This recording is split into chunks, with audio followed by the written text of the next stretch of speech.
बंदी छोड़ सतगुरु रामपाल जी परमेश्वर जी की जय हो। परम पिता परमात्मा सारी सृष्टि के रचनहार कुल मालिक असंख्य ब्रह्मांडों के स्वामी जगत गुरु तीनों लोकों में प्रवेश करके सबका धारण पोषण करने वाले राजाधिराज आत्माधार नाथों के नाथ देवों के देव महादेव सर्वेश्वर महेश्वर मृत्युंजय अजरो अमर आदि अनादि सनातनी प्रभु जगत पिता जगदीश्वर श्री श्री 1008 की उपाधि के वास्तविक अधिकारी अकाल मूर्त शब्द स्वरूपी राम वासुदेव सर्वगतम ब्रह्म परम पूज्य प्रथम पूज्य परम संत परम पुरुष परम धनी परम दयालु सत्य कबीर हक्का कबीर अल्लाहु कबीर अल्लाहु अकबर बाखबर अल्लाह ताला जगत के तारणहार जगत के मुक्तिदाता जगत के जगन्नाथ हारे के सहारे हिंदुओं के राम मुसलमानों के अल्लाह सिखों के वाहिगुरु ईसाइयों के मसीह दया के सागर दया निधि करुणा के सागर करुणा निधि स्वयंभू परिभू संकट मोचन कष्ट हरण मंगल करण दुख भंजन अविगत कबीर निर्विकार निर्विषम परमात्मा अलय अलेख सतगुरु आदि अनादि सतगुरु असली मर्यादा पुरुषोत्तम असली राम असली कृष्ण असली घनश्याम असली मुरारी राजाओं के राजा महाराजाओं के महाराजा शहंशाहों के शहंशाह सम्राटों के सम्राट भगवानों के भगवान अल्लाहों के अल्लाह प्रभुओं के प्रभु मसीहाओं के मसीह सच्चे वाहिगुरु बाबाओं के बाबा पीरों के पीर सेठों के सेठ जगत सेठ सावड़सा सेठ सर्वगुण संपन्न अनंत कोटि कलाओं के स्वामी अनंत कोटि ब्रह्मांडों के नायक योगियों में महायोगी ध्यानियों में महाध्यानी सिद्धों में परम सिद्ध ज्ञानियों में तत्वज्ञानी ब्रह्म ज्ञानी महाज्ञानी परम ज्ञानी सर्वश्रेष्ठ ज्ञानी विज्ञानी युवा कबीर समर्थ कबीर असमवात अमित ओजा सच्चे रहनुमा करीम अल्लाह सुभान अल्लाह दुनिया के अंतिम पैगंबर 8 सितंबर 1951 से गांव धनाना जिला सोनीपत हरियाणा भारतवर्ष की पावन भूमि पे प्रकट रियल कल्कि भगवान श्री नारायण साकार हरि श्री बाबा साहेब नूर अनंत परमात्मा सच्चे दरवेश सच्चे बाखबर संत श्रोमणी सतगुरु रामपाल जी परमेश्वर जी के चरण कमल में आप और हम सभी भाई बहनों का अनंत कोटि दंडवत प्रणाम। सत्साई भाई और बहनों, बहुत बड़ी दया बहुत बड़ी मेहर पूज्य गुरुदेव भगवान की परमेश्वर रामपाल जी की जिनके शुभ आशीर्वाद से विशेष आशीर्वाद से उन्हीं के सत्संगों के ऊपर बनी पवित्र पुस्तक कबीर बड़ा या कृष्ण इस पुस्तक के ऊपर वीडियो बनाने की श्रृंखला जारी है। इसी श्रृंखला में आज हमारा ये 12वें नंबर का वीडियो है और इस पवित्र पुस्तक कबीर बड़ा या कृष्ण इसके प्रत्येक वीडियो से हमें अध्यात्म को लेकर शास्त्र अनुकूल साधना को लेकर वो तमाम विशेष और गूढ़ जानकारियाँ प्राप्त हो रही हैं। जो जानकारी जो शास्त्र अनुकूल साधना जो शतभक्ति मंत्र हमारे तत्व ज्ञानहीन नादान धर्म गुरु हमें प्रदान नहीं कर पाए, हमें शास्त्र अनुकूल भक्ति से वंचित ही रखा। अब साक्षात कबीर देव भगवान सारी सृष्टि के मालिक सर्व ब्रह्मांडों के रचयिता स्वयं 8 सितंबर 1951 से सतगुरु रामपाल जी के रूप में धरती पर प्रकट हैं और अब इन्होंने अध्यात्म का वो पिटारा खोल दिया है, वो खजाना खोल दिया है जिस खजाने को प्राप्त करने की चाहत में ये आत्मा युगों युगों से भटक रही है। तो भाइयों और बहनों, ये जो पवित्र पुस्तक है ये विशेषकर हिंदू समाज से जुड़ी परमात्मा चाहने वाली आत्माओं के लिए किसी वरदान से कम नहीं है।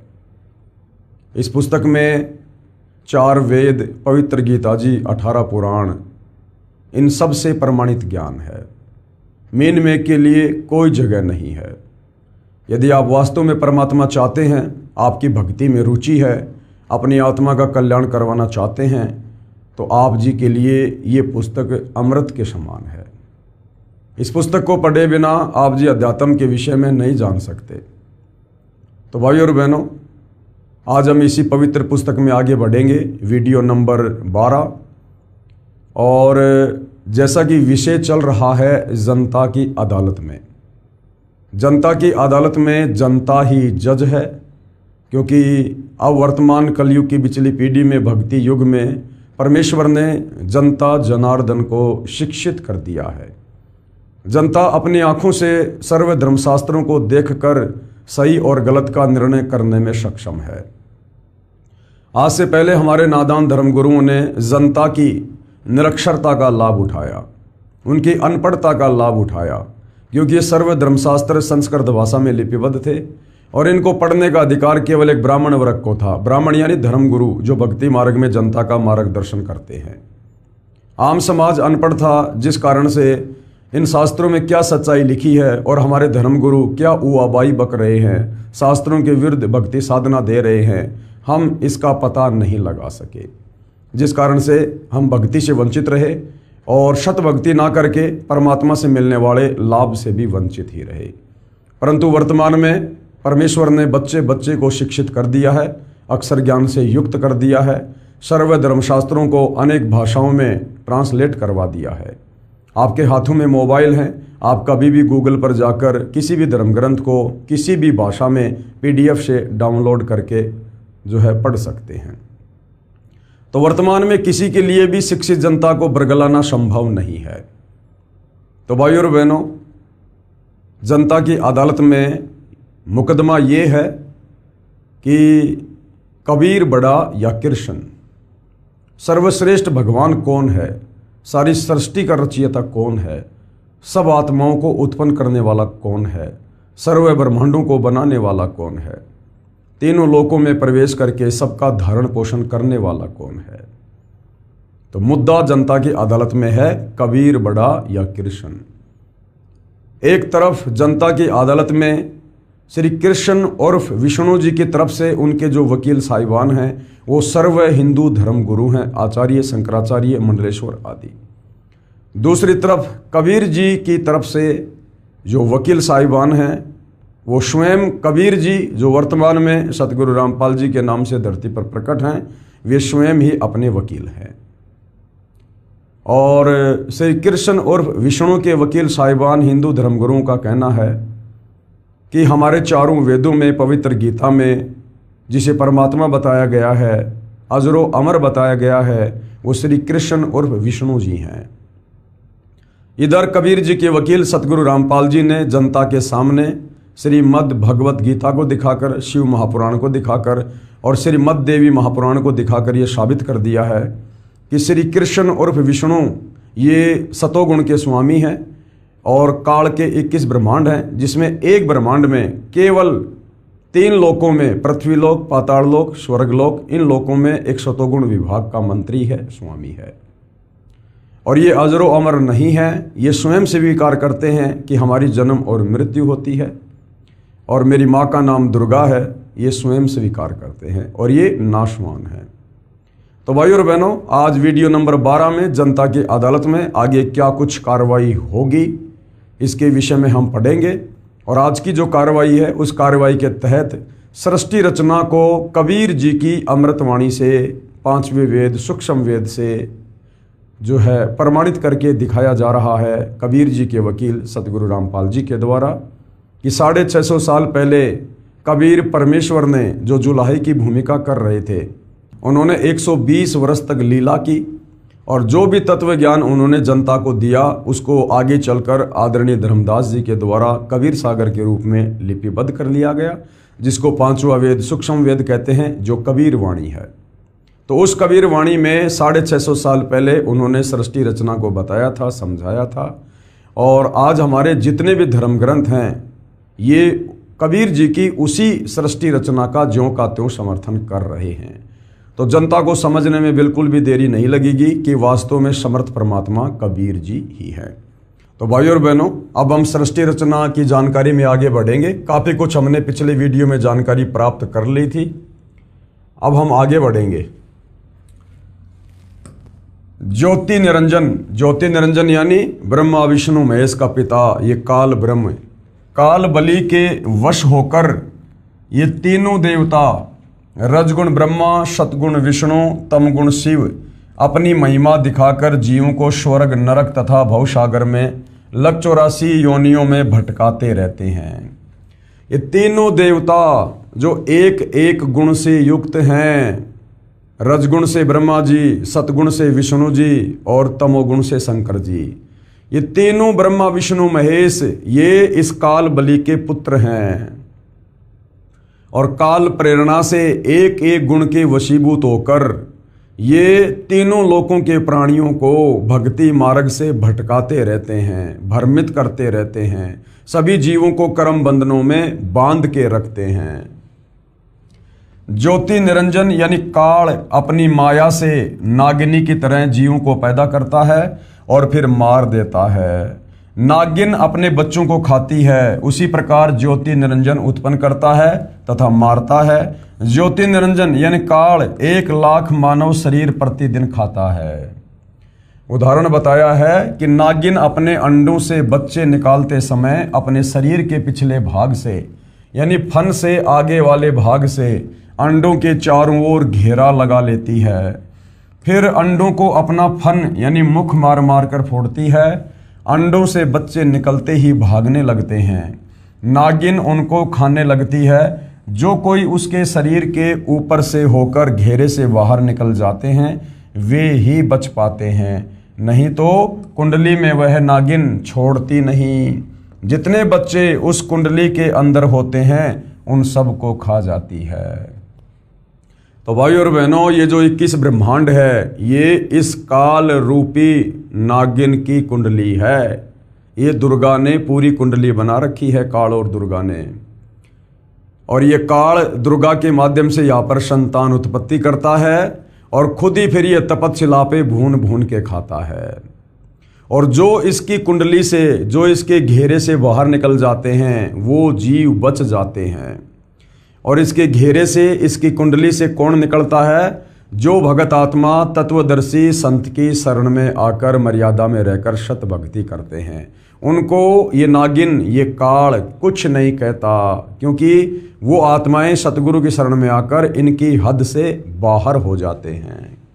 अन्यथा ये सबको खाते हैं। ब्रह्मा विष्णु महेश जो इसके पुत्र हैं, ये काल इनको भी नहीं छोड़ता है। परमेश्वर की वाणी है, माया काली नागिन और अपने जाए खात और कुंडली में छोड़े नहीं 100 बातों की बात। इसी प्रकार ये काल बलि का जाल है। निरंजन तक की भक्ति पूरे संत से नाम लेकर करेंगे तो भी इस निरंजन की कुंडली यानी 21 ब्रह्मांडों से बाहर नहीं निकल सकते। अगर काल निरंजन तक की भक्ति भी आप पूर्ण तत्वदर्शी संत से लेकर करोगे तो भी आप काल के 21 ब्रह्मांड से बाहर नहीं निकल सकते। तत्वदर्शी संत क्या करेगा? आपको लास्ट इस ब्रह्म का मंत्र दे देगा, आपको धार्मिक यज्ञ बता देगा, तो आप कहाँ जाओगे? इस ब्रह्म के ब्रह्मलोक में जाओगे। और गीता अध्याय 8 श्लोक नंबर 16 में ये काल ब्रह्म खुद कहता है कि अर्जुन, ब्रह्मलोक पर्यंत सर्वलोक पुनरावर्ती में है, यानी ब्रह्मलोक में गया हुआ साधक भी वापस जन्म और मरण में है। तो यदि आप काल के 21 ब्रह्मांड से बाहर निकलना चाहते हैं, इस कुंडली से बाहर निकलना चाहते हैं, तो आपने तत्वदर्शी संत से कंप्लीट भक्ति का कोर्स लेना पड़ेगा, कंप्लीट भक्ति का कोर्स। तब आप 21 ब्रह्मांड से बाहर निकल सकते हैं। स्वयं ब्रह्मा विष्णु महेश आदि माया शेरा वाली भी निरंजन की कुंडली में है। ये अवतार धार कर आते हैं और जन्म मृत्यु का चक्कर काटते रहते हैं। इसलिए विचार करें, सोहम जाप जो कि ध्रुव और प्रहलाद व सुखदेव ऋषि ने जपा वह भी पार नहीं हुए, क्योंकि श्री विष्णु पुराण के प्रथम अंश के अध्याय 12 के श्लोक 93 में पृष्ठ 51 पर लिखा है कि ध्रुव केवल 1 कल्प अर्थात 1000 चतुर्युग तक ही मुक्त है। ध्रुव कितने समय तक मुक्त हुआ है? ध्रुव केवल 1 कल्प। 1 कल्प क्या होती है? श्री ब्रह्मा जी का 1 दिन, जो 1008 चतुर्युग का होता है। एक चतुर्युगी यानी सतयुग, त्रेता, द्वापर, कलयुग, इन 4 युगों को एक चतुर्युग कहते हैं। और इसका कुल समय है 43,20,000 वर्ष हम इंसानों के। ऐसे ऐसे 1008 चतुर्युग तक यानी ब्रह्मा जी के 1 दिन तक ध्रुव जो है मुक्त हुआ है। उसके बाद ध्रुव भी जन्म और मरण में आएगा, लक 84 योनि में जाएगा। ध्रुव का, प्रहलाद का, सुखदेव का, इनका पूर्ण मोक्ष नहीं है। ध्रुव केवल एक कल्प अर्थात 1000 चतुर्युग तक ही मुक्त है, इसलिए काल लोक में ही रहे तथा ओम नमः भगवते वासुदेवाय नमः मंत्र जाप करने वाले भगत भी श्री कृष्ण तक की भक्ति कर रहे हैं। वे भी 84 लाख योनियों के चक्कर काटने से नहीं बच सकते। जनता की अदालत में सतगुरु रामपाल जी हिंदू धर्मशास्त्रों का हवाला देकर बता रहे हैं कि श्री कृष्ण उर्फ श्री विष्णु जी की भक्ति साधना करने वाले साधक भी काल लोक से पूर्णतया मुक्त नहीं होते हैं। उनका जन्म मरण, लक 84 योनि में चक्कर काटना, नरक में असहनीय पीड़ा भोगना, ये सतत जारी रहता है। ये परम पूज्य कबीर साहिब जी व आदरणीय गरीबदास साहिब जी महाराज की वाणी प्रत्यक्ष प्रमाण देती है, जो कि 5वां वेद सूक्ष्म वेद है। और क्या प्रमाण है? अनंत कोटि अवतार हैं माया के गोविंद। इस काल बलि की प्रेरणा से यहाँ पर अनंत करोड़ अवतार हो चुके हैं श्री राम श्री कृष्ण जी जैसे।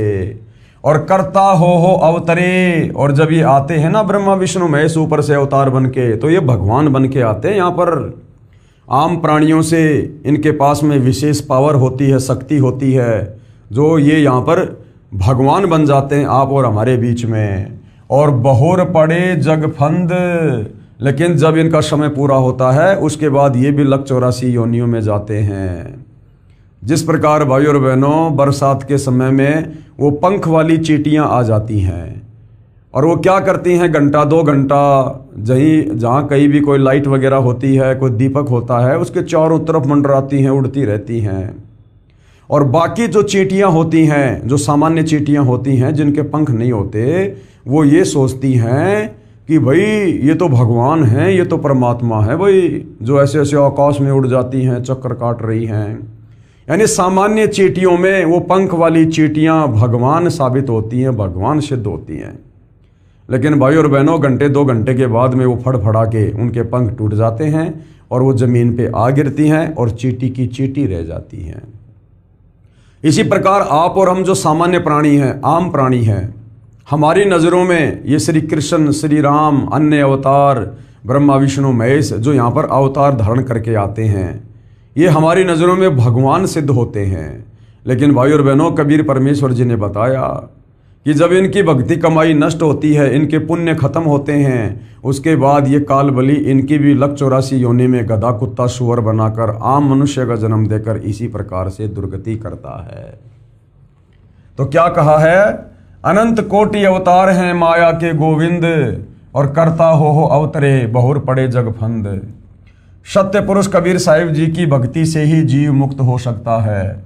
जब तक जीव सतलोक में वापस नहीं चला जाएगा, सतलोक जहाँ से हम अपनी नादानी के चलते इस काल बलि के ऊपर आसक्त होकर पतिव्रता पद से नीचे गिरकर और यहाँ आकर फंस गए हैं, तो जब तक हम अपने निज घर सतलोक में वापस नहीं चले जाते हैं, तब तक काल लोक में इसी तरह कर्म करेगा और की हुई नाम व दान धर्म की कमाई स्वर्ग रूपी होटलों में समाप्त करके वापस कर्म आधार से 84 लाख प्रकार के प्राणियों के शरीर में कष्ट भोगता रहेगा। जब तक हम सतलोक नहीं चले जाएंगे, हमारा पूर्ण मोक्ष नहीं हो जाएगा, तब तक हम क्या करेंगे? अगर मनुष्य जन्म मिला तो पृथ्वी पर आएंगे, स्त्री या पुरुष का शरीर धारण करेंगे और जैसे भी भक्ति साधना करेंगे, जो भी भक्ति धन जमा होगा शरीर छोड़ने के बाद उसको लेकर हम फिर वापस चले जाएंगे। कुछ दिन स्वर्ग में, फिर नरक में, फिर लक 84 योनि में, फिर 84 लाख योनियों का चक्कर काटने के बाद परमेश्वर के विधान अनुसार हमें फिर एक मनुष्य जन्म मिलता है, स्त्री या पुरुष का। उस मनुष्य जन्म में भी हम वही करेंगे, अच्छे कर्म करेंगे या बुरे कर्म करेंगे, पाप करेंगे, भक्ति करेंगे, और अंत में जैसे भी हमारी पुण्य कमाई होगी, पाप कमाई होगी, उसको लेकर फिर हम वापस वहाँ धर्मराज के दरबार में चले जाएंगे। वहाँ हमारा अकाउंट होगा, हमारे उन पुण्यों के आधार से स्वर्ग में भेज दिया जाएगा। जब स्वर्ग में हमारे पुण्य खत्म हो जाएंगे, फिर हमारे पाप कर्म बचेंगे, पाप कर्म के आधार से हमें नरक में ठोक दिया जाएगा। नरक का समय पूरा होने के बाद फिर हमें नीचे पृथ्वी पर लक 84 योनियों में डाल दिया जाएगा। तो ये अरहट का कुआं, अरहट का कुआं। ये जन्म और मरण इस काल के 21 ब्रह्मांड में ये इस प्रकार से अरहट का कुआं है। तथा इस काल लोक में चक्कर काटता रहेगा। माया यानी दुर्गा से उत्पन्न होकर करोड़ों गोविंद यानी ब्रह्मा विष्णु महेश जो यहाँ पर गोविंद बन के आते हैं, भगवान बन के आते हैं, ये मर चुके हैं। भगवान का अवतार बनकर आए थे, फिर कर्म बंधन में बंध कर कर्मों को भोग कर 84 लाख योनियों में चले गए। जैसे भगवान विष्णु जी को देवर्षि नारद का श्राप लगा, श्री विष्णु जी को नारद जी का श्राप लगा, नारद जी का, जैसे भगवान विष्णु को देव ऋषि नारद का श्राप लगा।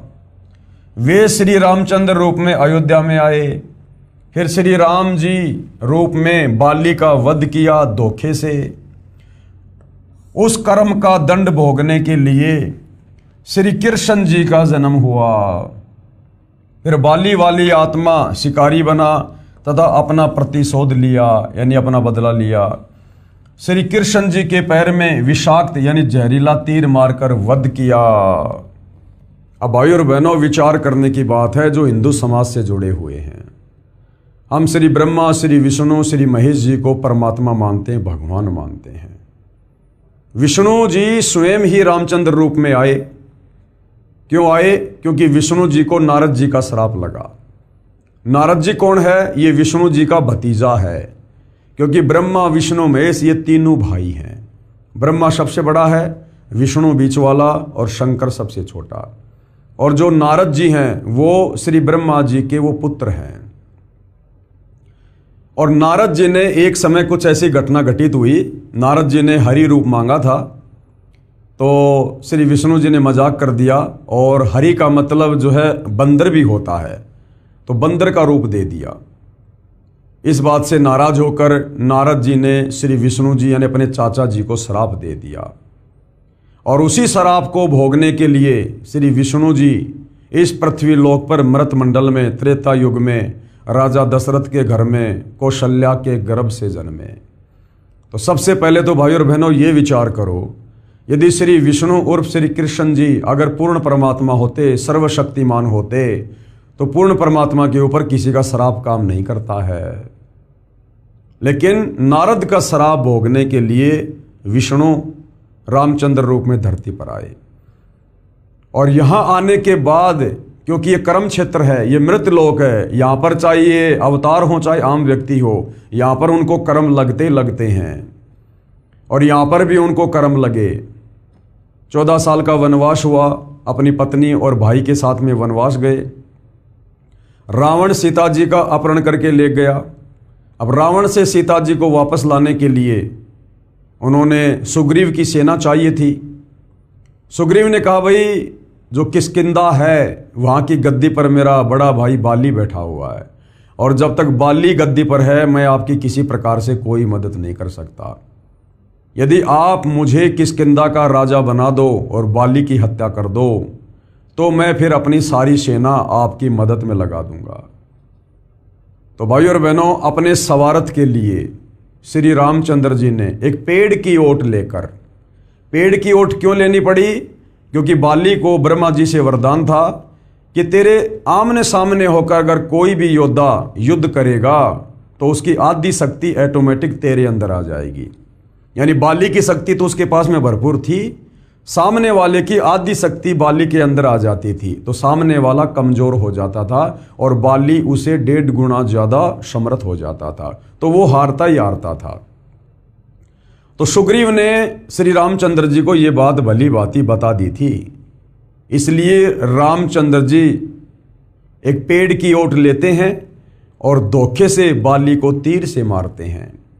अब यहां पर यह भी विचार करने की बात है, अगर दशरथ पुत्र श्री रामचंद्र शक्तिशाली थे, सर्वशक्तिमान थे, सारी सृष्टि के मालिक थे, तो बताओ फिर बाली को मारने के लिए पेड़ की ओट क्यों लेनी पड़ी? अरे वो भगवान कहाँ जिसकी आदि शक्ति और बाली जैसा एक व्यक्ति अपनी तरफ खींच ले। तो श्री रामचंद्र जी को इस बात का डर था, भय था, इसलिए उन्होंने पेड़ की ओट लेकर बाली का धोखे से वध किया। तो इससे भी सिद्ध होता है कि ये पूर्ण परमात्मा नहीं है विष्णु जी, ये सर्वशक्तिमान परमेश्वर नहीं है। उसके बाद बाली ने कहा कि हम दोनों भाइयों का आपस का मामला था, मैं तो तुझे जानता भी नहीं, और आपने जो मुझे धोखे से मारा है इसका बदला देना होगा। तो विष्णु उर्फ रामचंद्र जी ने कहा कि इसका बदला मैं आपको द्वापर युग में दूंगा, जब मैं श्री कृष्ण रूप में पुनः जन्म लूंगा, और आप उस समय एक शिकारी होंगे बालिया नाम के, और आप भी मुझे इसी प्रकार धोखे से तीर मारोगे हिरण की आंख समझकर। उस समय मैं आपका ये बदला दूंगा। तो विचार करो भाई और बहनों, आप और हम विशेषकर हिंदू समाज से जुड़े भाई बहन श्री ब्रह्मा, श्री विष्णु, श्री शंकर जी की भक्ति करते हैं। ब्रह्मा जी की तो लोग इतनी नहीं करते, लेकिन विष्णु और शंकर जी की विशेष करते हैं। और भक्ति करने का मकसद क्या होता है कि हमारे भाग्य में, हमारे संस्कार में, हमारे प्रारब्ध में जो परेशानियां हैं, जो दुख हैं, संकट हैं, आपत्तियां आनी है भविष्य में, वो आपत्तियां ना आए, इसीलिए तो भगवान की भक्ति करते हैं, मंदिर में जाते हैं, कावड़ लेकर आते हैं। अब विचार करो भाई और बहन, जिन भगवानों की भक्ति हम ये सोचकर कर रहे हैं कि ये हमारे कर्म के कांटे निकालेंगे, ये हमारी आपत्तियों का हरण करेंगे, सोचिए भाई और बहनों, उन भगवानों को खुद अपने द्वारा किए गए कर्मों को भोगना पड़ता है। उन भगवानों के पास भी वो कर्म काटने वाली शास्त्र अनुकूल भक्ति नहीं है। तो जो भगवान अपने कर्म नहीं काट पाए, तो उन भगवानों की भक्ति से, इन मंदिरों में जाने से, श्री रामचंद्र जी की पूजा से, श्री कृष्ण जी की पूजा से भला आप और हम अपने कर्म संस्कार कैसे काट सकते हैं? ये विचारणीय विषय है। नारद का श्राप श्री विष्णु जी ने भोगा, और फिर त्रेता युग में जो गलती श्री रामचंद्र ने की, उस गलती की सजा भोगने के लिए, वो कर्म भोगने के लिए द्वापर युग में उसी विष्णु को रामचंद्र रूप लेकर आना पड़ा। और उस बालिया नाम के शिकारी ने हिरण की आंख समझकर श्री कृष्ण जी के पैर में जो पद्म था, जो चमका करता था, उसमें जहरीला तीर मारा और श्री कृष्ण जी की तड़फ तड़फ कर मृत्यु हुई। तो विचार करने की बात है भाई और बहनों, जो हमारे भगवान, जिनको हम भगवान समझा करते थे तत्व ज्ञान के अभाव में, और ज़्यादातर हिंदू समाज तो वर्तमान में भी उन्हीं को भगवान मानकर पूजता है, जब ये अपने कर्म दंड नहीं काट पाए, तो भला इनकी भक्ति से आप और हमारे कर्म दंड कैसे कटेंगे? इसलिए गीता अध्याय 4 श्लोक नंबर 34 में गीता का ज्ञान देने वाले काल ब्रह्म ने कहा है कि अर्जुन, अगर पूर्ण परमेश्वर की भक्ति करनी है, सदा सदा के लिए जन्म मरण से छुटकारा प्राप्त करना है, उस परमेश्वर के विषय में जानकारी प्राप्त करनी है, तो किसी तत्वदर्शी संत की खोज कर ले। वो तत्वदर्शी संत तुझे परमात्म ज्ञान से परिचित करवाएगा। तो भाई और बहनों, आप और हम क्या कर रहे हैं और हमारे धर्मशास्त्रों में क्या लिखा हुआ है, ये हमारे नादान तत्व ज्ञानहीन धर्मगुरु हमें आज तक नहीं बताए। अब विशेष रजा हुई है परमेश्वर की, उन्होंने स्वयं ही पृथ्वी पर प्रकट होकर सृष्टि रचना के द्वारा ये सारा भेद खोल दिया है कि श्री ब्रह्मा, विष्णु, महेश, देवी दुर्गा, काल ब्रह्म, ये अन्य देवी देवता, ये किस स्तर के हैं, इनकी भक्ति से मुक्ति है या नहीं, मोक्ष होगा या नहीं, जन्म मरण का झंझट समाप्त होगा या नहीं। महाराज गरीबदास जी की अपनी वाणी, आदरणीय गरीबदास जी अपनी वाणी में क्या कहते हैं भाई और बहनों? ब्रह्मा, विष्णु, महेश और माया और धर्मराया कहिए, इन पांचों मिल प्रपंच बनाया, वाणी हमरी लइए। यानी ये ब्रह्मा, विष्णु, महेश, ये तीनों देवता, इनकी माता दुर्गा और इनका पिता धर्मराय यानी ये काल, ये पांचों मिलकर यहाँ पर जीवों को कर्म बंधन में बांध के रखते हैं, मुक्त नहीं होने देते हैं। ब्रह्मा जी, विष्णु जी और महेश्वर यानी शंकर जी, माया यानी दुर्गा और धर्मराय यानी काल, इन पांचों मिल प्रपंच बनाया, इन्होंने पूरा जाल बुना हुआ है, वाणी हमरी लइए। इन पांचों मिल जीव अटकाए, जुगन जुगन हम आन छुटाए, बंदी छोड़ हमारा नामम, अजर अमर है अस्तर ठामम। पीर पैगंबर और कुतुब ओलिया, सुर नर मुनि जन ज्ञानी, ये त्या को तो रान ना पाया, जम के बंधे प्राणी। ये पीर पैगंबर जितने भी मुसलमान धर्म में आए हैं, ये कुतुब ओलिया और ये सूर्य यानी देवता, नर मानी आम प्राणी, आम इंसान, और मुनिजन यानी साधु संत महात्मा ज्ञानी लोग कहते हैं ये भी थक गए, ये भी भक्ति कर करके थक गए। एत्या को तो राह ना पाई, इनको तो मोक्ष मार्ग नहीं मिला, काल के जाल से बाहर निकलने का रास्ता नहीं मिला। ये जम के बंधे प्राणी ये काल की डोर से ही बंधे हुए हैं, जन्म और मरण में है ये। धर्म राय की धूमा धामी जम पर जंग चलाऊं, और जोरा को तो जान न दूंगा, बांध अदल घर लाऊं। परमात्मा कहते हैं हमारी शरण में आ जाओ, उसके बाद इनका कोई षड्यंत्र तुम्हारे ऊपर काम नहीं करेगा। काल अकाल दोहों को मोशूं, महाकाल सिर मुंडूं, और मैं तो तख्त हजूरी हुक्मी चोर खोज को ढूंढूं। मुल्ला माया मग में बैठी हंसा चुन चुन खाई, और ज्योत स्वरूपी कहे निरंजन मैं ही करता भाई। 87 दीप मुनीश्वर बंदे मुल्ला डोरी, एत्या में जमका तलबाना चलिए पुरुष किशोरी। मुल्ला का तो माथा दागूं सत की मोहर करूंगा, पुरुष दीप को हंस चलाऊं दर न रोकन दूंगा। हम तो बंदी छोड़ कहावा धर्म राय है चकवे, शत लोक की सकल सुनावा वाणी हमरी अखवे। नौलक पट्टन ऊपर खेलूं शाहदरे को रोकूं, द्वादश कोटि कटक सब काटूं हंस पठाऊं मोखूं। 14 भवन गवन है मेरा जल थल में सर्वंगी, खालिक खलक खलक में खालिक अविगत अचल अभंगी। अगर अलील चक्कर है मेरा जित से हम चल आए, और पांचों पर परवाना मेरा बंदी छुटावन धाये। जहाँ ओकार निरंजन नाही ब्रह्मा विष्णु वेद ना जाही, जहाँ करता नहीं काल भगवाना काया माया पिंड न प्राणा। ये सतलोक के विषय में बताया जा रहा है कि वहाँ पर ब्रह्मा विष्णु महेश जिस प्रकार से जीवों को कर्मदंड में बांध के रखते हैं, ऐसी व्यवस्था सतलोक में नहीं है। वहाँ सब स्वतंत्र हैं, सब वहाँ पर मुक्त हैं। ना वहाँ पर ये काल बली है जो वहाँ पर जीवों को भून भून के खाएगा। 5 तत्व तीनों गुण नाही, जोरा काल दीप नहीं जाही। अमर करूं शतलोक पठाऊं ताते बंदी छोड़ कहूं। अब यहाँ पर भाई और बहनों, ये चींटी से लेकर हाथी तक और आम प्राणी से लेकर ब्रह्मा विष्णु महेश तक, ये किस प्रकार से काल के बंधन में है, काल की डोरी से बंधे हुए हैं, जन्म और मरण के चक्कर में हैं। एक ये अरहट का कुआं है, इसका चित्र बनाकर हमें समझाया गया है। चूंकि पुराने समय में इसी प्रकार से कुएं से पानी निकाला जाता था। ये देखिएगा, एक ये चक्कर है और इस चक्कर के चारों तरफ एक चैन है ये, और इस चैन के साथ में ये जो बाल्टियां हैं ये वेल्ड की हुई है ये, और बैलों के द्वारा इस चक्कर को चलाया जाता था।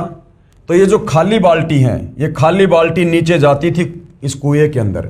ये बाल्टियां समझ लो ब्रह्मा विष्णु महेश हैं, आम प्राणी हैं, जीव हैं जो जन्म मरण के चक्कर में हैं। तो ये क्या करते हैं, ये सभी बाल्टियां नीचे जाती हैं और यहाँ जाने के बाद ये पानी के अंदर डूब जाती हैं, और जब ये वापस चलती हैं तो ऊपर इनका खुला मुंह होता है, जिस कारण से इनमें पानी भर जाता है। तो पानी भरने के बाद में फिर ये ऊपर को चलती हैं। ऊपर को कब? यहाँ पर ये ऊपर को आती हैं, और यहाँ पर जैसे इनका मुंह नीचे होता है ये पानी नीचे गिरने लग जाता है, और इस प्रकार से खेतों में सिंचाई हुआ करती थी। तो ये समझाया गया है कि ये जो ये अरहट है ये काल का 21 ब्रह्मांड है, और जहाँ पर ये पानी है ये क्या है, ये पृथ्वी है, ये मृतलोक है, ये कर्म भूमि है, ये कर्म क्षेत्र है। और यहाँ पर हमें मनुष्य जन्म मिलता है, और मनुष्य जन्म प्राप्त करके जैसी भी भक्ति हम करेंगे, वो भक्ति रूपी जल, वो भक्ति धन हम यहाँ से अपने साथ में लेकर ऊपर चलेंगे मरने के बाद। और फिर जैसे भी हमारी पाप और पुण्य की कमाई है, उस आधार से स्वर्ग में, नरक में, महास्वर्ग में हम अपने पुण्य भोगते हैं। और जब हमारे वो पुण्य खत्म हो जाते हैं, उसके बाद फिर हमें नरक में ठोक दिया जाता है, और नरक से जब समय पूरा हो जाता है फिर हमारे को खाली करके वापस नीचे इस मृतलोक में भेज दिया जाता है। लख 84 योनियों में कीड़ी कुंजर और अवतारा, अरहट डोर बंधे कई बारा। फिर लख 84 भोगते भोगते फिर हमें एक मनुष्य जन्म मिलता है, और उस मनुष्य जन्म में भी हम इसी प्रकार से इस मृतलोक में, इस पृथ्वी में आकर हम भक्ति करते हैं। और जैसे भी भक्ति हमने की वो भक्ति धन लेकर फिर हम वापस ऊपर चले जाते हैं, कभी नरक में, कभी स्वर्ग में, कभी महास्वर्ग में। फिर वापस हमारी भक्ति नष्ट होती है, फिर हम नीचे आ जाते हैं। तो ये चक्कर 21 ब्रह्मांड में जन्म और मरण का अरहट के कुएं की तरह चलता रहता है। इस चक्कर में चींटी से लेकर हाथी तक और ब्रह्मा विष्णु महेश सब के सब फंसे हुए हैं। इस कुएं से यदि जन्म और मरण के चक्कर से यदि बाहर निकलने का तरीका है तो केवल गीता अध्याय 4 श्लोक 34 के अनुसार तत्वदर्शी संत है। तत्वदर्शी संत के बताए अनुसार भक्ति करके ही हम इस काल के अरहट के कुएं से बाहर निकल सकते हैं, शतलोक जा सकते हैं, दूसरा कोई तरीका नहीं है। और आज भाई और बहनों वो विशेष सुअवसर आप और हमें प्राप्त है। आज स्वयं सतलोक से चलकर सारी सृष्टि के मालिक सर्व ब्रह्मांडों के रचयिता कबीर देव सतगुरु रामपाल जी के नाम से तत्वदर्शी संत के रूप में धरती पर प्रकट हैं। जो भक्ति साधना सतगुरु रामपाल जी के पास है उसी को आजीवन मर्यादा में रहकर करने के चलते हम इस काल के इस अरहट के कुएं से बाहर निकल सकते हैं, जन्म मरण से मुक्ति प्राप्त कर सकते हैं, अपने निज घर शतलोक को जा सकते हैं। दूसरा कोई तरीका इस काल की 21 ब्रह्मांड वाली सृष्टि में नहीं है। तो क्या कहा गया है? यो अरहट का कुआ लोई यागल बंध्या है सब कोई, कीड़ी कुंजर और अवतारा अरहट डोर बंधे कई बारा। चींटी से लेकर हाथी और ये देवता गण भी जो अवतार रूप में आते हैं ये भी जन्म और मरण में काल के अरहट रूपी इस चक्कर में पड़े हुए हैं, जन्म और मरण में हैं। काल लोक में जन्म मरण रूपी अरहट यानी चक्कर।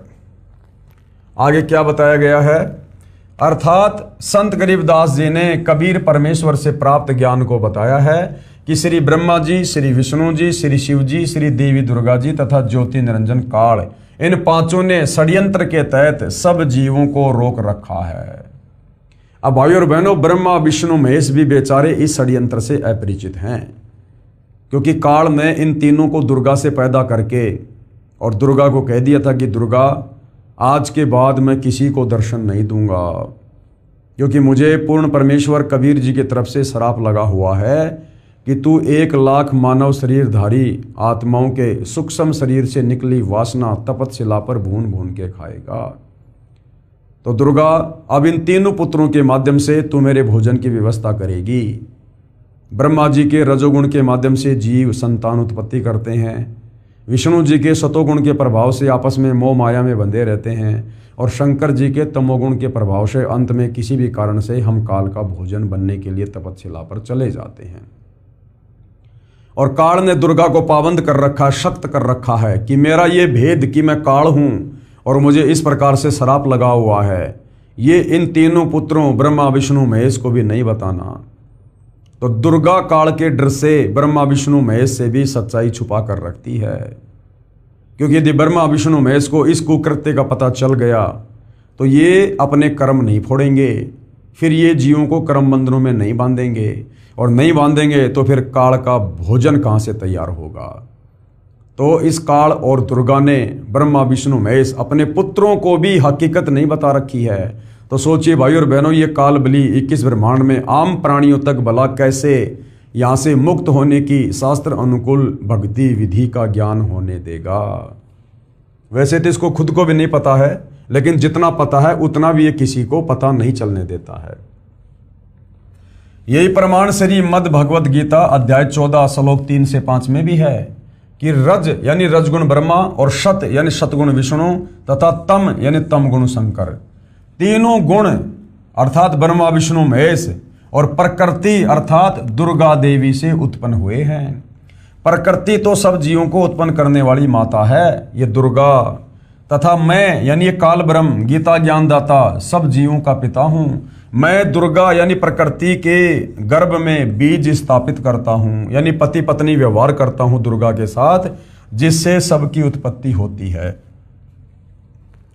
और ये तीनों गुण रजगुण ब्रह्मा, शतगुण विष्णु तथा तमगुण शिव ही जीव आत्मा को शरीर में बांधते हैं, यानी सब जीवों को काल के जाल में फंसा कर रखने वाले ये ही तीनों देवता हैं, ब्रह्मा विष्णु महेश। और इन्हीं की पूजा पूरा हिंदू समाज कर रहा है। क्यों? क्योंकि हमें अपने शास्त्रों का ज्ञान नहीं, हमारे को किसी ने तत्व ज्ञान नहीं बताया, पवित्र गीता जी के यथार्थ अनुवाद से परिचित नहीं करवाया।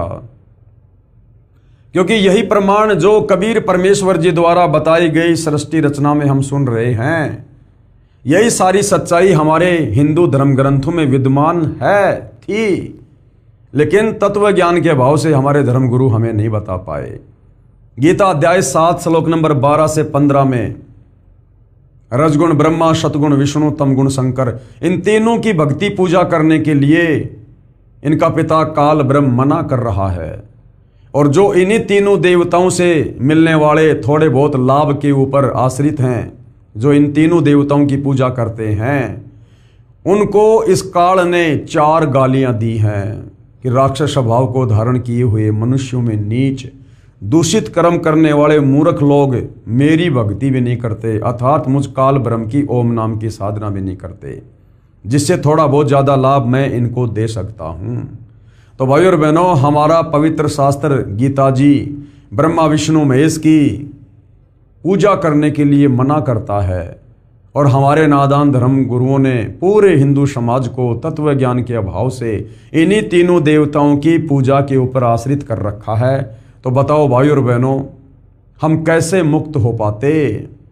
हमारे पूर्वज इन धर्मगुरुओं के कहने पर रजगुण ब्रह्मा, सतगुण विष्णु, तमगुण शंकर की भक्ति पूजा करते करते आज वो प्रेत योनियों में चक्कर काट रहे हैं, भूत बने फिर रहे हैं, और वो हमें दुखी कर रहे हैं, जिस कारण से अब ये धर्मगुरु उनके श्राद्ध निकलवाते हैं।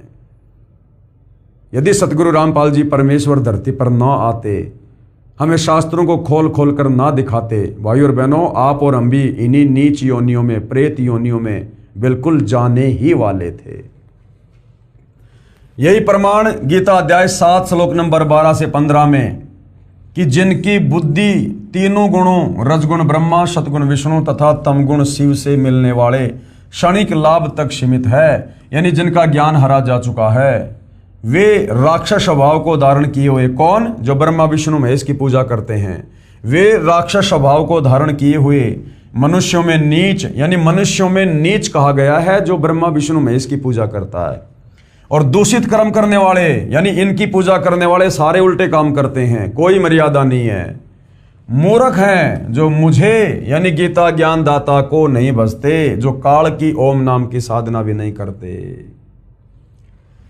कबीर परमेश्वर यानी कबीर देव की महिमा बताते हुए आदरणीय गरीबदास जी कह रहे हैं कि हमारे प्रभु कबीर यानी कबीर देव बंदी छोड़ हैं। अब बंदी छोड़ का क्या मतलब है? बंदी छोड़ का भावार्थ है काल की कारागार से छुटकाने वाला। काल की कारागार क्या है? ये 21 ब्रह्मांड, ये काल की जेल है, कारागार है, और जो इससे हमें छुड़वा दे, जन्म और मरण से छुड़वा दे। काल ब्रह्म के 21 ब्रह्मांडों में सभी प्राणी पापों के कारण काल के बंदी हैं। पूर्ण परमात्मा कबीर देव, कबीर साहिब पाप का विनाश कर देते हैं, और पापों का विनाश ना ये ब्रह्म कर सकता है, ना ये परब्रह्म कर सकता है, और न ही ब्रह्मा विष्णु शिव जी कर सकते हैं। केवल जैसा कर्म है उसका वैसा ही फल दे सकते हैं। इसलिए यजुर्वेद अध्याय 5 के मंत्र 32 में लिखा है, क्या लिखा है? कबीर अंगारी असी, यानी कबीर देव, कबीर परमेश्वर पापों का शत्रु है। अग यानी पाप, पापों का शत्रु है, और बंभारी असी यानी बंधनों का शत्रु है। जो कर्म बंधन हमारे ऊपर लगे हुए हैं, कबीर परमेश्वर अपनी शत भक्ति देकर उनका नाश कर देता है, अर्थात बंदी छोड़ हैं। इन पांचों कौन? ब्रह्मा विष्णु शिव माया और धर्मराय यानी एक काल। इन पांचों से ऊपर सत्य पुरुष यानी परमात्मा कबीर देव हैं, जो शतलोक में रहते हैं, सबके मालिक हैं, और सर्व यानी ये जो परब्रह्म है जिसके 7 संग ब्रह्मांड हैं, और ये जो ब्रह्म है जो जिसके 21 ब्रह्मांड हैं, तथा ब्रह्मा विष्णु शिव जी व आदि माया यानी दुर्गा, ये सब नाशवान हैं, और महाप्रलय में ये सब तथा इनके लोक समाप्त हो जाएंगे। इन देवताओं की आम जीवों से कई हजार गुना ज़्यादा लंबी आयु है, परंतु जो समय निर्धारित है वो एक दिन पूरा अवश्य होगा। आदरणीय गरीबदास जी महाराज अपनी अमृतवाणी में क्या कह रहे हैं? शिव ब्रह्मा का राज और इंद्र गिनती कहाँ, चार मुक्ति बैकुंठ समझ येता लहा। शंख जुगन की जूनी उम्र बड़ धारिया, जा जननी कुर्बान सू कागज पाड़िया। येती उम्र बुलंद मरेगा अंतरे, सतगुरु लगे न कान न भेटे संतरे। क्या अनुवाद किया है? चाहे शंख युग की लंबी उम्र भी क्यों ना हो, वह एक दिन समाप्त जरूर होगी। क्योंकि गीता अध्याय 15 श्लोक नंबर 16 में जिन दो भगवानों का अक्षर पुरुष और अक्षर पुरुष का जिक्र है, काल और परब्रह्म का, कि इन दोनों के लोक भी नाशवान हैं। महाप्रलय में सब कुछ नष्ट हो जाएगा और इन लोकों में रहने वाली जितनी भी जीवात्माएं हैं उनके शरीर भी नाशवान हैं। और समय आने पर ये ब्रह्म और ये परब्रह्म ये दोनों भी खत्म होते हैं, नष्ट होते हैं। यदि सत्य पुरुष परमात्मा कबीर देव कबीर साहिब के नुमाइंदे पूर्ण संत यानी पूर्ण गुरु, जो तीन नाम का मंत्र जिसमें एक ओम है, दूसरा है तत्, तीसरा है सत्य, जो कि सांकेतिक हैं, वो प्रदान करता है तथा उसे पूर्ण संत द्वारा नामदान करने का आदेश है। उसे उपदेश लेकर नाम की कमाई करेंगे तो हम सतलोक के अधिकारी हंस हो सकते हैं। और अपने नुमाइंदे पूर्ण संत की भूमिका वो कबीर परमात्मा सतलोक से चलकर पृथ्वी पर प्रकट होकर हम इंसानों जैसा बनकर स्वयं ही निभाता है। तो वर्तमान में वो कबीर परमात्मा स्वयं ही अपना नुमाइंदा है, पूर्ण गुरु है। तो वर्तमान में सतगुरु रामपाल जी से नाम दीक्षा लेकर ही हम काल के 21 ब्रह्मांड रूपी कारागार से बाहर निकल सकते हैं। सत्य साधना बिना, सत्य साधना क्या है? शास्त्रों के अनुकूल साधना। सत्य साधना बिना बहुत लंबी उम्र कोई काम नहीं आएगी, क्योंकि अंत में मरना पड़ेगा। क्योंकि निरंजन का लोक दुखालय है, यानी यहां पर दुख ही दुख है। क्या कहा परमेश्वर ने अपनी अमृतवाणी में? कबीर जीवन तो थोड़ा ही भला, जय सत सुमरण होए, और लाख बरस का जीवना लेखे धरे न कोई। जिस भगत को शत भक्ति मिल जाती है तत्वदर्शी संत से, तो उसका टारगेट बन जाता है मोक्ष प्राप्त करने का, सतलोक जाने का। तो भाई जब जिसका टारगेट ही सतलोक जाने का बन गया, फिर उसके लिए क्या 1000 साल की उम्र, क्या 100 साल की उम्र, क्या 10 साल की उम्र। वो भगत तो तैयार बैठा कि परमात्मा कब आओगे, कब दास पे दया करोगे, चाहे आज ही सतलोक ले चलो। इसलिए कहते हैं कि जीवन तो थोड़ा ही भला, जय सत सुमरण हो। यदि आपके पास में शास्त्र अनुकूल साधना है काल के जाल से मुक्त होने की, तो ज़्यादा लंबी उम्र भगवान से नहीं मांगनी चाहिए, दुआ करनी चाहिए, परमात्मा है उसको भी खत्म करो, जल्दी से जल्दी यहाँ से बाहर करो। और लाख बरस का जीवना लेखत रहना कोई। रावण था त्रेता युग में, लाखों साल की उसकी उम्र थी। बताओ, अंत में उसकी भी कुत्ते वाली मौत हुई दुर्गति से। तो परमात्मा कहते हैं जिसके पास में सत भक्ति नहीं है, तत्वदर्शी संत का आसरा नहीं है, वो चाहे कितनी लंबी उम्र जी ले, उसकी उम्र का कोई लेखा, कोई मायना नहीं होता है। अंत में लक 84 में ही जाना है।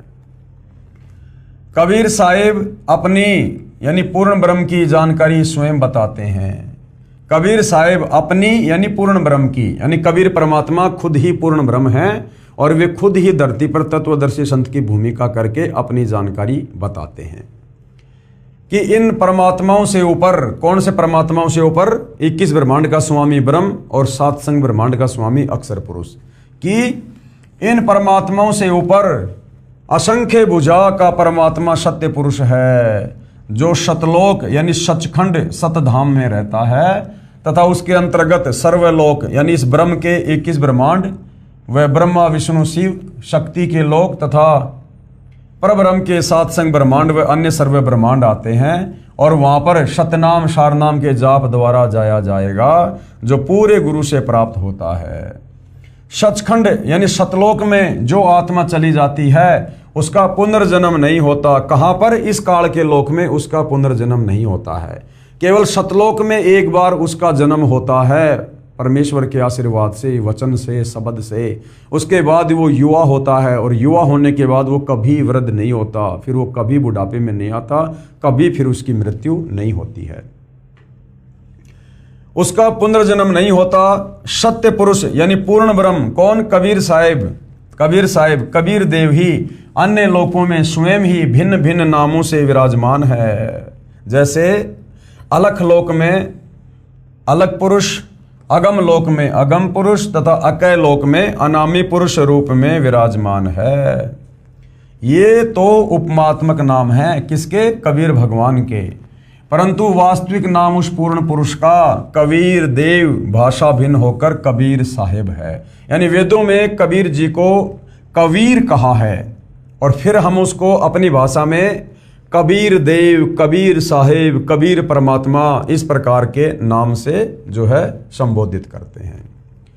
अब भाइयों और बहनों, इन तमाम धर्म ग्रंथों को लेकर कबीर जी के वकील सतगुरु रामपाल जी जनता की अदालत में सबके समक्ष हैं और सारी बातों के प्रमाण दिखाए जा रहे हैं, क्योंकि मुकदमा चल रहा है जनता की अदालत में। जनता खुद जज है और मुकदमा है कि वास्तव में सुप्रीम कोर्ट कौन है, कबीर बड़ा या कृष्ण।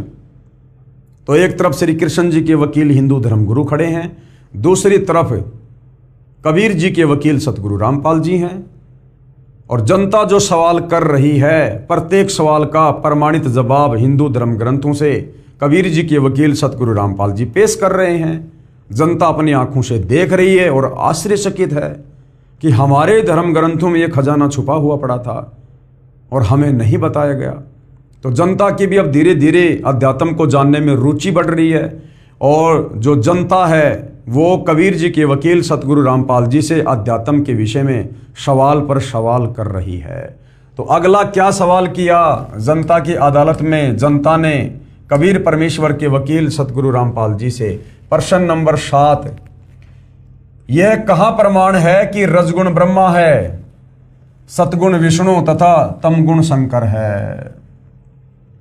कि भाई ये हमें प्रमाण दो कि रजगुण ब्रह्मा जी को कहते हैं, सतगुण विष्णु जी को कहते हैं और तमगुण शंकर जी को कहते हैं। क्योंकि कबीर जी के वकील सतगुरु रामपाल जी ने जनता के सामने श्रीमद् भगवत गीता अध्याय 7 श्लोक नंबर 12 से 15 को दिखा दिया कि देखो यहां पर तीनों गुणों की, रजगुण, सतगुण और तमगुण की पूजा करने वालों को, यानी ब्रह्मा विष्णु महेश की पूजा करने वालों को ये काल ब्रह्म 4 गालियां दे रहा है कि राक्षस स्वभाव को धारण किए हुए मनुष्यों में नीच, दूषित कर्म करने वाले मूढ़ लोग मेरी भक्ति भी नहीं करते। चूंकि भाई और बहनों गीता जी चारों वेदों का सार है, इसलिए ये कोड वर्ड में है, संकेतों में है, या डायरेक्ट ब्रह्मा विष्णु महेश का नाम ना लिखकर और संकेतों में उन्हें परिभाषित किया गया है कि रजगुण, सतगुण और तमगुण। अब जनता कह रही है कि हम ये कैसे विश्वास करें कि गीता जी अध्याय 7 श्लोक नंबर 12 से 15 में जो रजगुण है, तमगुण है, सतगुण है वो ब्रह्मा विष्णु महेश के लिए कहा गया है। तो इसका कहां प्रमाण है? हमारे किसी हिंदू धर्म ग्रंथ में है तो हमें बताइएगा। तो अब कबीर जी के वकील सतगुरु रामपाल जी इस बात का श्री मार्कंडेय पुराण से प्रमाण दे रहे हैं कि मार्कंडेय पुराण में यह बात लिखी हुई है। श्री मार्कंडेय पुराण सचित्र मोटा टाइप गीता प्रेस गोरखपुर से प्रकाशित है। इसके अध्याय 25 में 131 नंबर पेज पर कहा है कि रजगुण ब्रह्मा है, सतगुण विष्णु तथा तमगुण शंकर, और तीनों इस काल ब्रह्म की प्रधान शक्तियां हैं। और ये ही 3 देवता हैं। कौन? रज, सत और तम। यही 3 देवता हैं और यही तीनों गुण हैं। पेश है प्रमाण के लिए संक्षिप्त मार्कंडेय पुराण से संबंधित प्रकरण की फोटोकॉपी, क्योंकि मामला जनता की अदालत में है और जनता को एक एक चीज शास्त्रों से क्लियर करके दिखानी पड़ेगी, तभी विश्वास होगा कि वास्तव में मार्कंडेय पुराण में ये बात लिखी है या नहीं है कि यही तीनों गुण हैं, रजगुण, सतगुण, तमगुण, और यही तीनों देवता हैं। देखिएगा भाइयों और बहनों, भीतर से ब्रह्मा जी प्रकट होते हैं, ये बात तुम्हें बतलाई जा चुकी है। यद्यपि ब्रह्मा जी संपूर्ण जगत की उत्पत्ति के स्थान और निर्गुण हैं, तथापि रजोगुण का उपभोग करते हुए सृष्टि पर्वत होते हैं। रजोगुण से युक्त कौन है? ब्रह्मा जी, और ब्रह्मा के कर्तव्य का पालन करते हैं। फिर परमेश्वर सत्व गुण के उत्कृष्ट से युक्त हो श्री विष्णु का स्वरूप धारकर धर्म पूर्वक प्रजा का पालन करते हैं। फिर तमोगुण की अधिकता से युक्त हो रुद्र रूप यानी शंकर रूप धारण करके संपूर्ण जगत का संहार करते हैं। निश्चित सोते हैं। इस प्रकार सृष्टि, पालन और संहार इन तीनों कालों में तीनों गुणों से युक्त होकर भी वे परमेश्वर वास्तव में निर्गुण ही है। कौन? काल। क्योंकि इस काल ने, इस ब्रह्म ने अपने तीनों पुत्रों को एक एक गुण से युक्त कर रखा है और ये उनसे अलग 21वें ब्रह्मांड में ब्रह्मलोक में रहता है। इस तरह स्वयंभू परमात्मा की तीन अवस्थाएं हैं। ध्यान से देख लो। अब कौन सी तीन अवस्था है? आपको जूम करके दिखाया जा रहा है।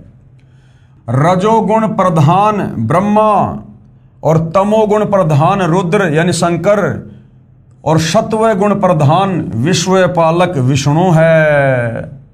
यानी रजोगुण ब्रह्मा जी हैं और ये तमोगुण रुद्र यानी शंकर जी हैं और सत्व प्रधान यानी सतोगुण से युक्त कौन है?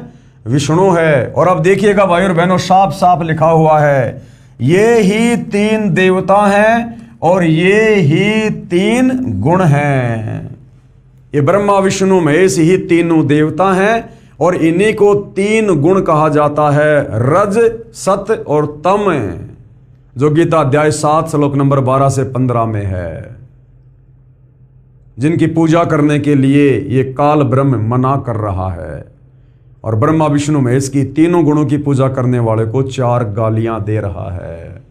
तो ये श्री मार्कंडे पुराण से सतगुरु रामपाल जी ने जनता की अदालत में हिंदू समाज के सामने बिल्कुल क्लियर कर दिया है कि रजगुण ब्रह्मा जी हैं, सतगुण विष्णु जी है और तमगुण शंकर जी हैं। आगे देखिएगा, प्रमाण नंबर 2 श्री देवी महापुराण संस्कृत व हिंदी अनुवाद श्री वेंकटेश्वर प्रेस बंबई से प्रकाशित में 3रे स्कंद अध्याय 5 श्लोक 8 में लिखा है कि शंकर भगवान बोले, हे मात, यदि आप हम पर दयालु हैं तो मुझे तमोगुण, ब्रह्मा को रजोगुण तथा विष्णु को सतोगुण युक्त क्यों किया। इसका अन्य प्रमाण और दे रहे हैं जनता की अदालत में सतगुरु रामपाल जी कि अगर मार्कंडे पुराण से किसी को संतुष्टि ना हो तो श्री देवी महापुराण संस्कृत व हिंदी अनुवाद, यानी संस्कृत और हिंदी अनुवाद दोनों साथ साथ हैं। और ये कहाँ से प्रकाशित है? श्री वेंकटेश्वर प्रेस बंबई से।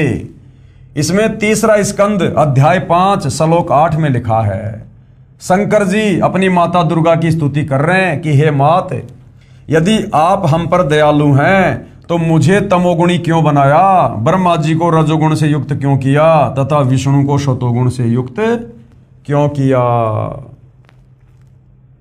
ये देखिएगा, आपकी आंखों के सामने पेश है, ये प्रमाण पेश है। प्रमाण के लिए श्री देवी महापुराण 3रा स्कंद के अध्याय 5 से संबंधित प्रकरण की फोटोकॉपी।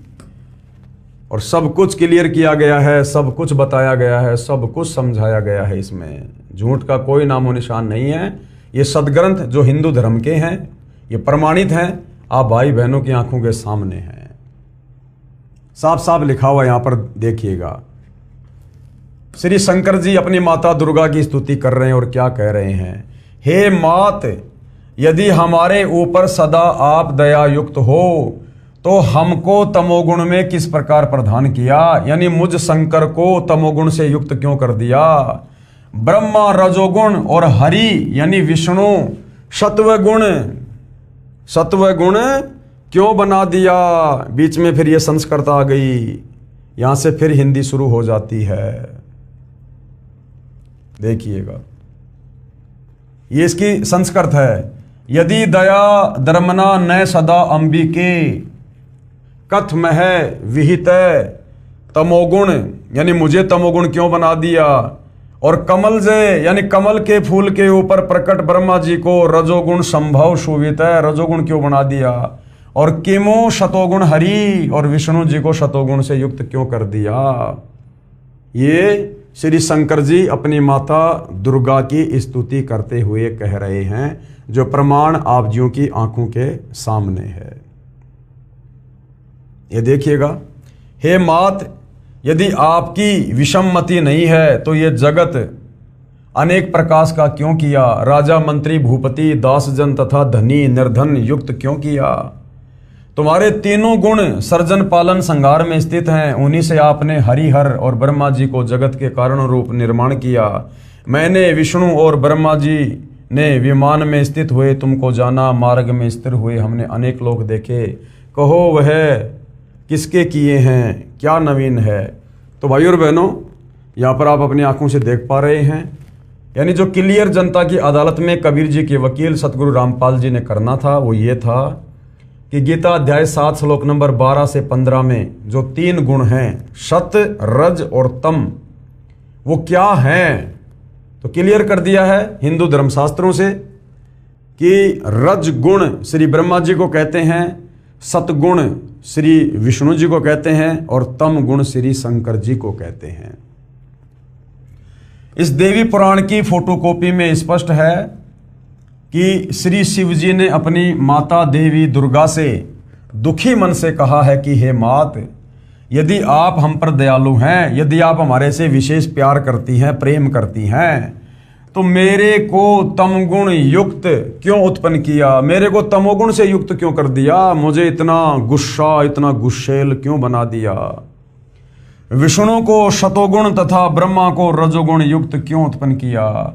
ये भाव व्यक्त करने का अर्थ ये है कि ये तीनों भी समझते हैं कि यहाँ सब जीव दुखी हैं।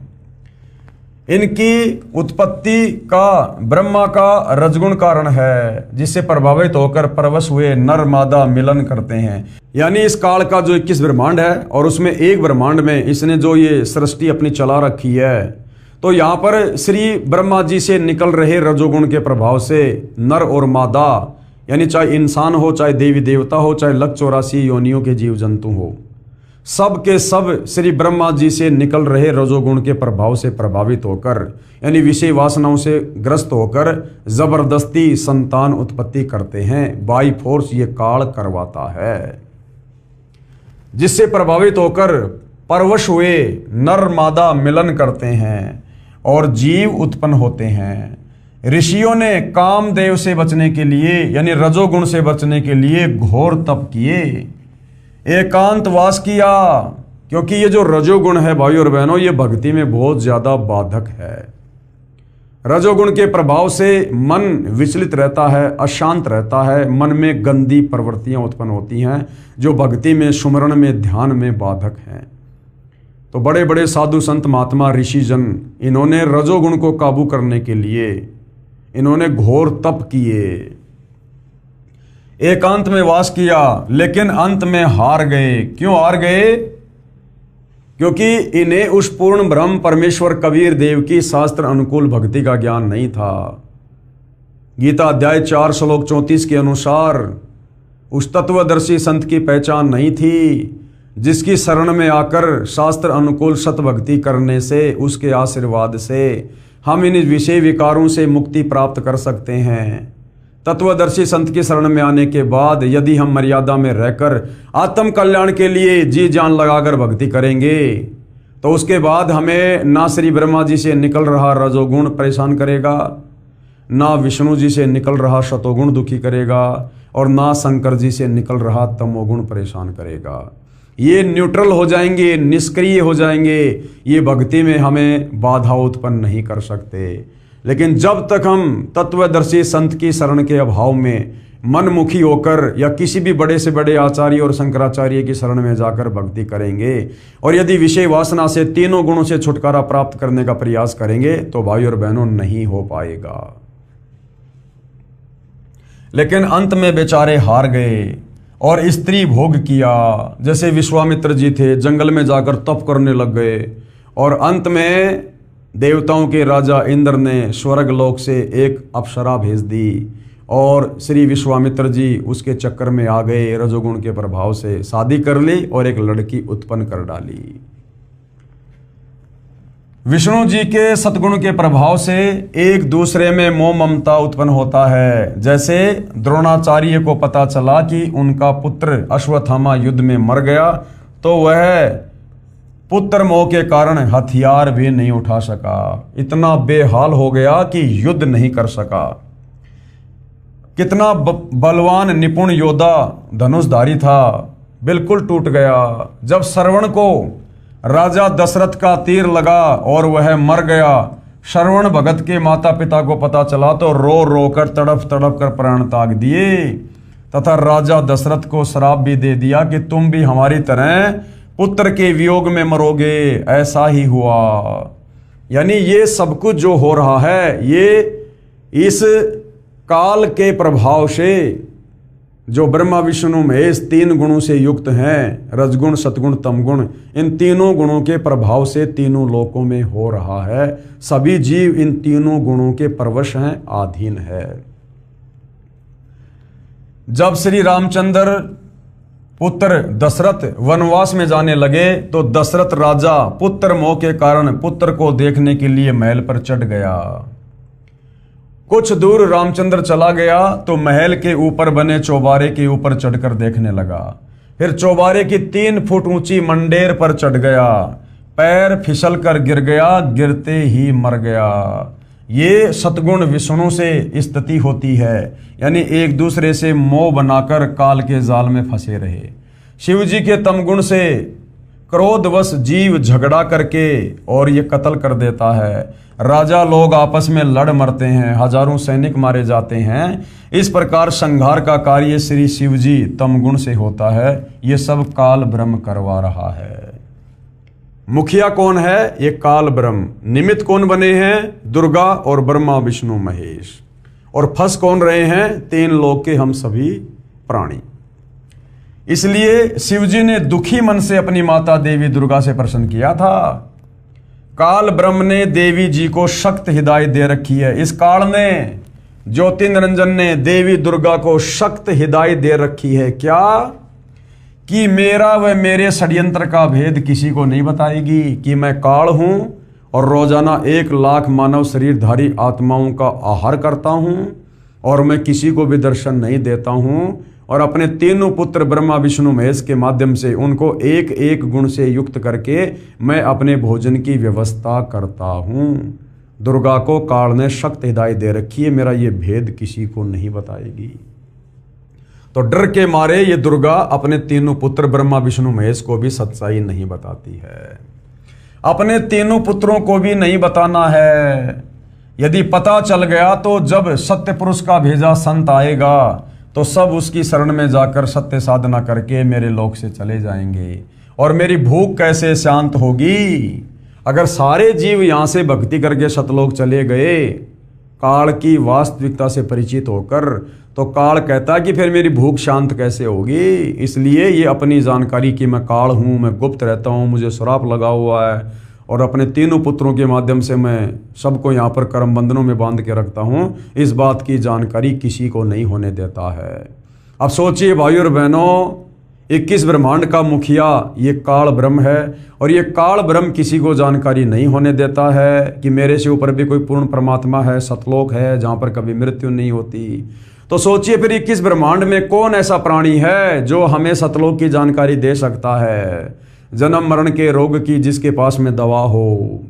इसलिए भाइयों और बहनों, स्वयं वो कबीर परमात्मा, कबीर देव, सत्य पुरुष सतलोक से चलकर गति करके अपने उस तेजोमय नूरी शरीर को हल्का करके आप और हम इंसानों की भांति यहाँ पर इंसान बनकर लीला करता है।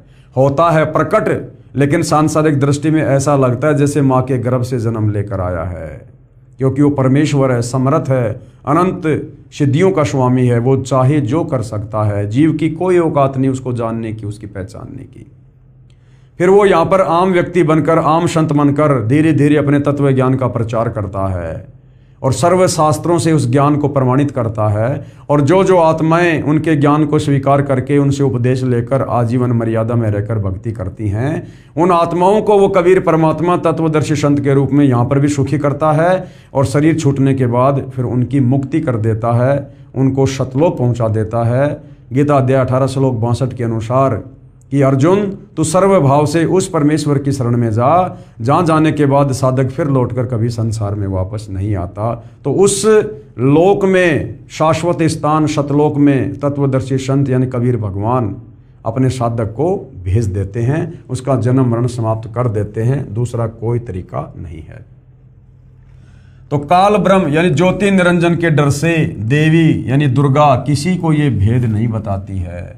परमेश्वर कबीर जी ने आकर ये भेद बताया है और गुरुदेव अपने लिए कह रहे हैं कि दास रामपाल दास ने समझाया है। तो सतलोक से चलकर स्वयं सतगुरु रामपाल जी ही आए हैं और आज देश और दुनिया को सर्व धर्मशास्त्र दिखाकर उन्होंने स्वयं ही तत्वदर्शी संत की भूमिका करके बताया है, जगाया है, दिखाया है। अब भाई अगर कोई इस अज्ञान वाली गहरी निंद्रा से जाग जाएगा इतने सारे प्रमाण देखने के बाद और यदि उनके शरण में आकर मर्यादा में रहकर भक्ति करेगा तो भाई वो आत्मा इन कष्टों से, इन पीड़ाओं से, अब भाई और बहनों 184 योनियों की पीड़ा कोई सामान्य नहीं है। 84 लाख प्रकार के जीवों के शरीर भोगने पड़ते हैं तब एक मनुष्य जन्म मिलता है केवल भक्ति के लिए, क्योंकि मनुष्य जन्म में भक्ति कर सकते हैं। इतनी बुद्धि, इतनी सोच, इतना विवेक, इतनी समझ केवल मनुष्य जन्म में मिलता हमें, क्योंकि ये मनुष्य जन्म 184 योनियों से भिन्न है। परमेश्वर ने हमें अपने जैसा रूप दिया है, नारायण ने नर रूप दिया है। और इस मनुष्य जन्म का फायदा यदि हमने तत्वदर्शी संत की शरण में आकर शत भक्ति करके फायदा नहीं उठाया तो क्या मतलब रह गया फिर मनुष्य जन्म प्राप्त करने का, स्त्री या पुरुष का, जब ये शरीर खत्म करके वापस 184 में जाना है, नरक में जाना है। तो अब मौका है भाई और बहनों, परमात्मा स्वयं धरती पर प्रकट हैं और इस ज्ञान को अच्छे से समझे बिना, सृष्टि रचना को अच्छे से समझे बिना हमारी रुचि ये सतभक्ति करने की नहीं बनेगी। उनकी शरण में आकर भी हम अपना पैर फिसलवा लेंगे और यही काल के जाल में जो है फंसे रहेंगे। तो सभी भाई बहनों ने पहले सतगुरु रामपाल जी के ज्ञान को अच्छे से समझना है, उसके बाद उनसे उपदेश लेकर आत्मा का कल्याण करवाना है। उपरोक्त इन प्रमाणों से सिद्ध हुआ कि रजगुण ब्रह्मा जी हैं, सतगुण विष्णु जी हैं तथा तमगुण शंकर जी हैं। ये ही 3 देवता हैं और ये ही 3 गुण हैं। ये आपने मार्कंडे पुराण से देख लिया है। अब मामला जनता की अदालत में चल रहा है, तो जनता ने अपनी आंखों से देख लिया है कि भाई वास्तव में जो कबीर जी के वकील सतगुरु रामपाल जी कबीर जी को सर्वश्रेष्ठ परमात्मा साबित करते हुए और श्री कृष्ण और विष्णु जी को केवल एक ब्रह्मांड में 3 लोक का, एक शतोगुण विभाग का मंत्री साबित करते हुए सर्व हिंदू धर्मशास्त्रों से प्रमाण दिखा रहे हैं जो बिल्कुल सत्य हैं। तो जनता की रुचि बढ़ रही है और अधिक जानने की। तो जनता की अदालत में, जो कि जनता ही जज है, जनता ने और क्या सवाल किया कबीर जी के वकील सतगुरु रामपाल जी से। प्रश्न नंबर 8, परमात्मा को अजन्मा और अजर अमर कहते हैं कि परमात्मा कभी किसी माँ के गर्भ से जन्म नहीं लेता और परमात्मा अजर अमर है, वो कभी नष्ट नहीं होता, कभी खत्म नहीं होता, वो कभी मरता नहीं है। ये उपरोक्त प्रकरण तथा इन प्रमाणों से सिद्ध हुआ कि श्री ब्रह्मा, श्री विष्णु तथा श्री शंकर तीनों नाशवान है, क्योंकि इनकी माँ दुर्गा है, पिता इनका काल भगवान है।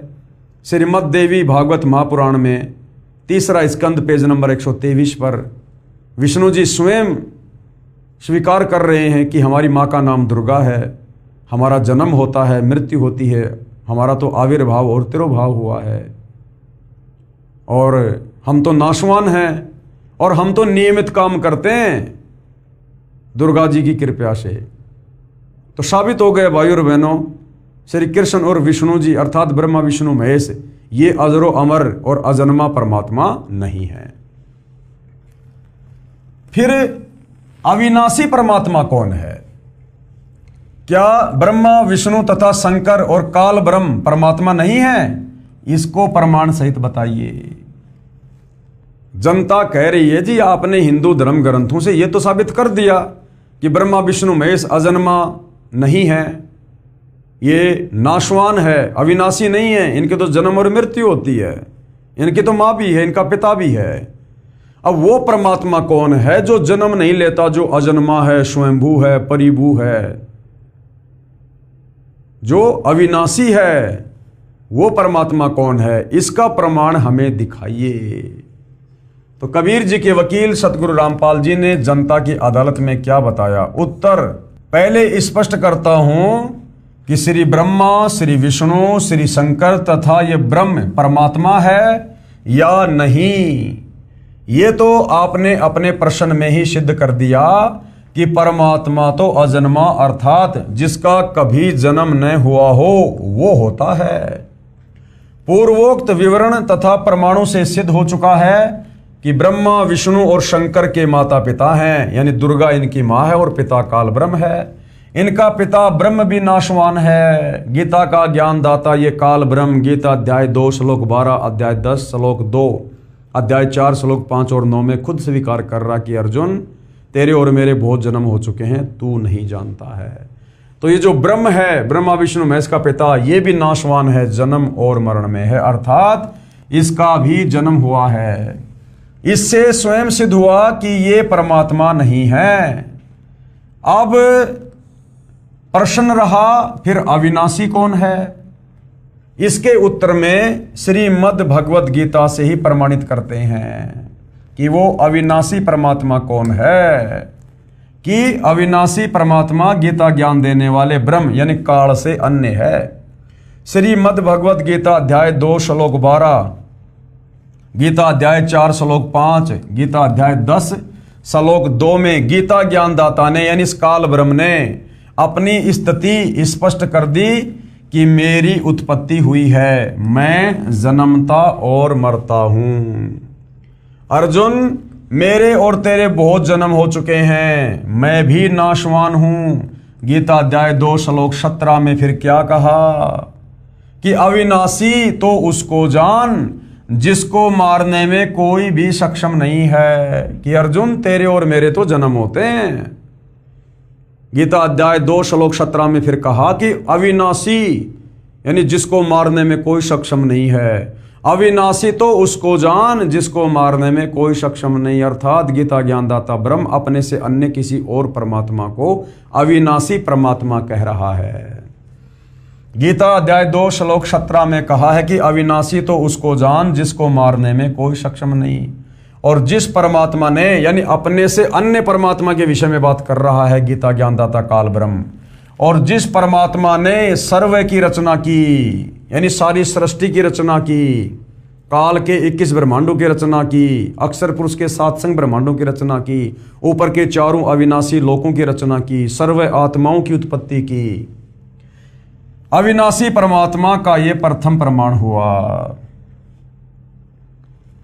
अब आगे देखिए सबूत नंबर 2 कि गीता ज्ञानदाता से अन्य वो अविनाशी परमात्मा कौन है जिसकी शरण में जाने से जीव पूर्णतया मुक्त हो जाता है। श्रीमद् भगवत गीता अध्याय 15 श्लोक 16 और 17 में 3 पुरुष यानी भगवान कहे हैं। गीता अध्याय 15 श्लोक 16 में कहा है कि इस लोक में 2 पुरुष यानी 2 भगवान प्रसिद्ध हैं, क्षर पुरुष तथा अक्षर पुरुष। क्षर पुरुष ये 21 ब्रह्मांड का स्वामी काल है और अक्षर पुरुष ये 7 संग ब्रह्मांड का स्वामी अक्षर पुरुष है यानी परब्रह्म है।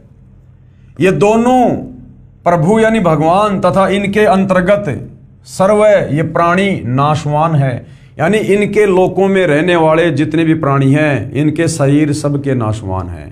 और ये दोनों भगवान ये भी नाशवान हैं, बाकी जीव आत्मा तो किसी की भी नहीं मरती है, वो तो अविनाशी है।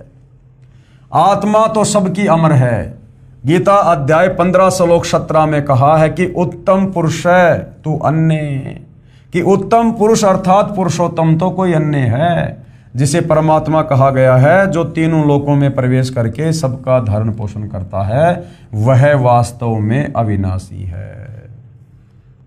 गीता ज्ञानदाता काल ब्रह्म ने कि कौन परमात्मा जन्म और मरण में है और कौन परमात्मा अविनाशी है, इन 3 श्लोकों में बिल्कुल क्लियर कर दिया।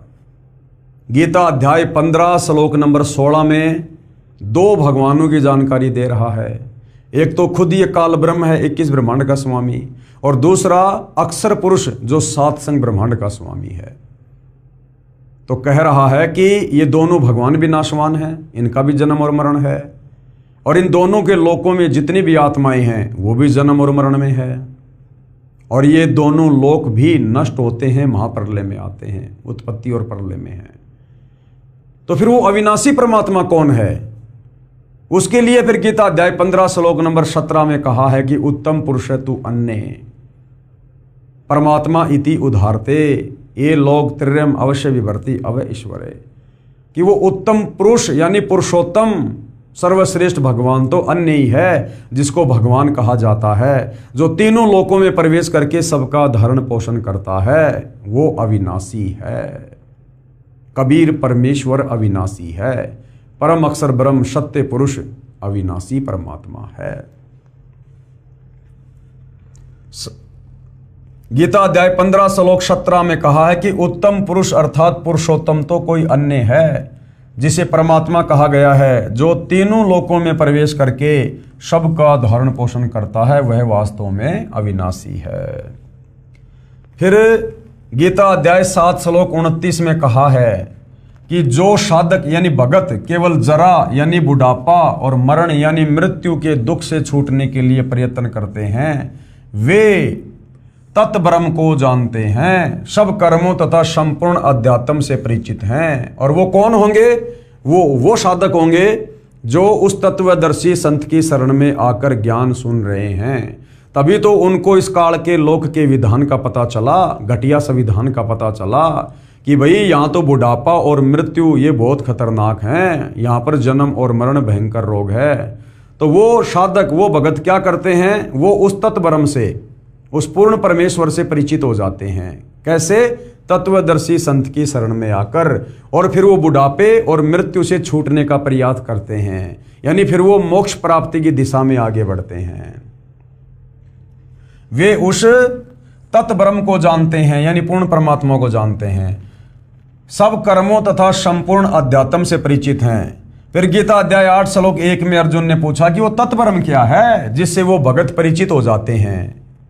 गीता ज्ञान दाता ने यानी ब्रह्म ने अध्याय 8 श्लोक 3 में उत्तर दिया कि वह परम अक्षर ब्रह्म है, कि वो परम अक्षर ब्रह्म है, वो कबीर देव है, वो कबीर भगवान है, अर्थात परम अक्षर पुरुष है। पुरुष कहो चाहे ब्रह्म यानी पुरुष कहो चाहे भगवान, बात एक ही है। गीता अध्याय 15 श्लोक 17 में जो उत्तम पुरुष तु अन्य परमात्मा इति उदाहरत कहा है, वह परम अक्षर ब्रह्म है, इसी को पुरुषोत्तम कहते हैं, यानी वो कबीर देव है, वो कबीर परमेश्वर है। अब आगे क्या कहा जा रहा है? स्पष्टीकरण, यानी जनता की अदालत में कबीर परमेश्वर के वकील सतगुरु रामपाल जी स्पष्टीकरण दे रहे हैं कि गीता अध्याय 15 श्लोक 17 में तो आपने जान लिया कि वो अविनाशी परमात्मा कौन है। तो बहुत सारे लोग कहते हैं कि तुम्हारे गुरुजी गीता अध्याय 15 श्लोक 18 को क्यों नहीं दिखाते, जिसमें गीता बोलने वाला काल ब्रह्म कहता कि मैं पुरुषोत्तम हूं, मैं ही पुरुषोत्तम हूं। तो सतगुरु रामपाल जी स्पष्टीकरण दे रहे हैं कि पुरुषोत्तम कौन है, पुरुषों में उत्तम कौन है, अविनाशी कौन है, ये तो आपको गीता अध्याय 15 श्लोक 17 में बता दिया गया है। लेकिन गीता अध्याय 15 श्लोक 18 में जो पुरुषोत्तम है वो ये काल नहीं है। ये क्या कह रहा है आप लोग समझे नहीं। ये काल कह रहा है कि इस संसार में लोक वेद के माध्यम से, सुनी सुनाई बातों, दंत कथाओं के माध्यम से मैं इस 21 ब्रह्मांड में पुरुषोत्तम प्रसिद्ध हूं। मैं यहां पर पुरुषोत्तम यानी भगवान प्रसिद्ध हूं, क्योंकि इस काल के 21 ब्रह्मांड में भाई और बहनों पूर्ण परमेश्वर की किसी को जानकारी नहीं। और इन वेदों में और गीता जी में केवल इस ब्रह्म, इस काल तक की साधना का जिक्र है, जिस कारण से हमारे नादान तत्व ज्ञानहीन धर्म गुरुओं ने इस ब्रह्म को ही जनता में पुरुषोत्तम सिद्ध कर दिया, परमात्मा सिद्ध कर दिया कि ब्रह्म ही सर्वश्रेष्ठ भगवान है। तो ये गीता ज्ञानदाता काल ब्रह्म गीता अध्याय 15 श्लोक 18 में कह रहा है कि मैं तो लोकवेद के हिसाब से, सुनी सुनाई बातों के हिसाब से, अज्ञान के हिसाब से यहाँ पर पुरुषोत्तम प्रसिद्ध हूं, मैं पुरुषोत्तम नहीं हूं। स्पष्टीकरण गीता अध्याय 15 श्लोक 18 में गीता ज्ञानदाता ने यानी इस काल ब्रह्म ने, ब्रह्मा विष्णु महेश के पिता ने कहा है कि मैं उन सर्व प्राणियों से उत्तम अर्थात सर्वशक्तिमान हूं, कि 21 ब्रह्मांड में जितने भी प्राणी हैं वो मेरे अंतर्गत हैं। ब्रह्मा विष्णु महेश है, दुर्गा है, देवी देवता हैं, आम प्राणी हैं, ये सब 21 ब्रह्मांड में काल के अधीन है। तो 21 ब्रह्मांड में इन प्राणियों में ये काल शक्तिमान है, इसलिए ये पुरुषोत्तम प्रसिद्ध है। लेकिन वास्तव में ये वो पुरुषोत्तम नहीं है जो तीनों लोकों में प्रवेश करके सबका धारण पोषण करता है और जिसने सर्व ब्रह्मांडों की रचना की है। गीता अध्याय 15 श्लोक 18 में गीता ज्ञानदाता ने कहा है कि मैं उन सर्व प्राणियों से उत्तम अर्थात शक्तिमान हूं जो मेरे 21 ब्रह्मांडों में रहते हैं, इसलिए लोकवेद अर्थात दंत कथा के आधार से मैं पुरुषोत्तम प्रसिद्ध हूं। वास्तव में पुरुषोत्तम तो गीता अध्याय 15 श्लोक 17 में स्पष्ट कर दिया। उत्तम पुरुष अर्थात पुरुषोत्तम तो क्षर पुरुष यानी काल यानी गीता ज्ञानदाता तथा अक्षर पुरुष जो सात संग ब्रह्मांडों का स्वामी है उनसे अन्य ही है, वही परमात्मा कहा जाता है। और वो क्या करता है? वह सर्व का धारण पोषण करता है, वास्तव में अविनाशी है। यानी तीनों लोकों में प्रवेश करके काल के 21 ब्रह्मांड में, अक्षर पुरुष के सात संग ब्रह्मांडों में और ऊपर के चारों लोकों में प्रवेश करके जो परमात्मा सबकी रोजी रोटी का, सबकी सुख सुविधा का, सबकी आवश्यकताओं का उनके कर्म संस्कार अनुसार प्रबंध करता है, यानी तीनों लोकों में प्रवेश करके सबका धारण पोषण करता है, वह परम अक्षर ब्रह्म है। वो है वो तत्ब्रह्म, वो परम अक्षर ब्रह्म, वो कबीर देव जो असंख्य ब्रह्मांडों का मालिक है, जो सर्व सर्जनहार है, कुल का मालिक है अर्थात परमात्मा है। अब जनता अपनी आंखों से देख रही है, कानों से सुन रही है और हिंदू धर्म ग्रंथों से सतगुरु रामपाल जी जो कि कबीर जी की तरफ से उनके एडवोकेट हैं, वो सारी चीज़ें प्रमाणित कर रहे हैं। तो जनता की भी और अधिक अध्यात्म को जानने में रुचि बढ़ रही है। तो आगे जनता की अदालत में जनता ने क्या सवाल किया? प्रश्न नंबर 9, अक्षर का अर्थ अविनाशी होता है। आपने गीता अध्याय 15 श्लोक 16 में भी अक्षर पुरुष को भी नाशवान बताया, ये स्पष्ट करो। अब जनता चूंकि पहली बार शास्त्रों की सच्चाई से परिचित हो रही है तो मन में शंकाएं भी काल प्रेरणा से साथ साथ में उठ रही हैं। तो जनता क्या कह रही है कबीर जी के वकील सतगुरु रामपाल जी से कि एक तरफ तो आप गीता अध्याय 15 श्लोक नंबर 17 का हवाला दे रहे हो कि वो परम अक्षर ब्रह्म ही अविनाशी है, कबीर ही अविनाशी है। दूसरी तरफ आपने गीता अध्याय 15 श्लोक नंबर 16 में जिन दो भगवानों का जिक्र किया है, क्षर पुरुष का और अक्षर पुरुष का, तो अक्षर पुरुष ये तो उसके नाम से जाहिर हो रहा है कि वो भी अविनाशी है, अक्षर यानी अविनाशी। फिर आप कह रहे हो कि वो भी मरता है, उसके लोक में प्राणी हैं वो भी मरते हैं। तो परमात्मा कह रहे हैं कि गीता अध्याय 15 श्लोक नंबर 16 में जो क्षर पुरुष है वो तो ये काल है और दूसरा जो है वो अक्षर पुरुष है। तो उस अक्षर पुरुष को अक्षर पुरुष क्यों कहा गया है? उस परब्रह्म को अक्षर पुरुष क्यों कहा जाता है? इसलिए कहा जाता है कि उसकी उम्र इस काल की तुलना में बहुत लंबी है, बहुत ज्यादा है, परंतु मरता अंत में वो भी है। अगर वही अक्षर पुरुष होता, वो परब्रह्म, अगर वो अविनाशी होता तो फिर गीता अध्याय 15 श्लोक नंबर 17 में ये कहने की जरूरत नहीं थी कि उत्तम पुरुषतु अन्य परमात्मा इति उदाहरते, यानी वास्तव में पुरुषोत्तम तो कोई और ही है, अविनाशी तो कोई और ही है। इसका मतलब गीता अध्याय 15 श्लोक 16 वाला जो अक्षर पुरुष है वो वास्तव में अविनाशी नहीं है। इस काल ब्रह्म की तुलना में उसकी उम्र ज्यादा होने के कारण उसको अविनाशी कहा गया है।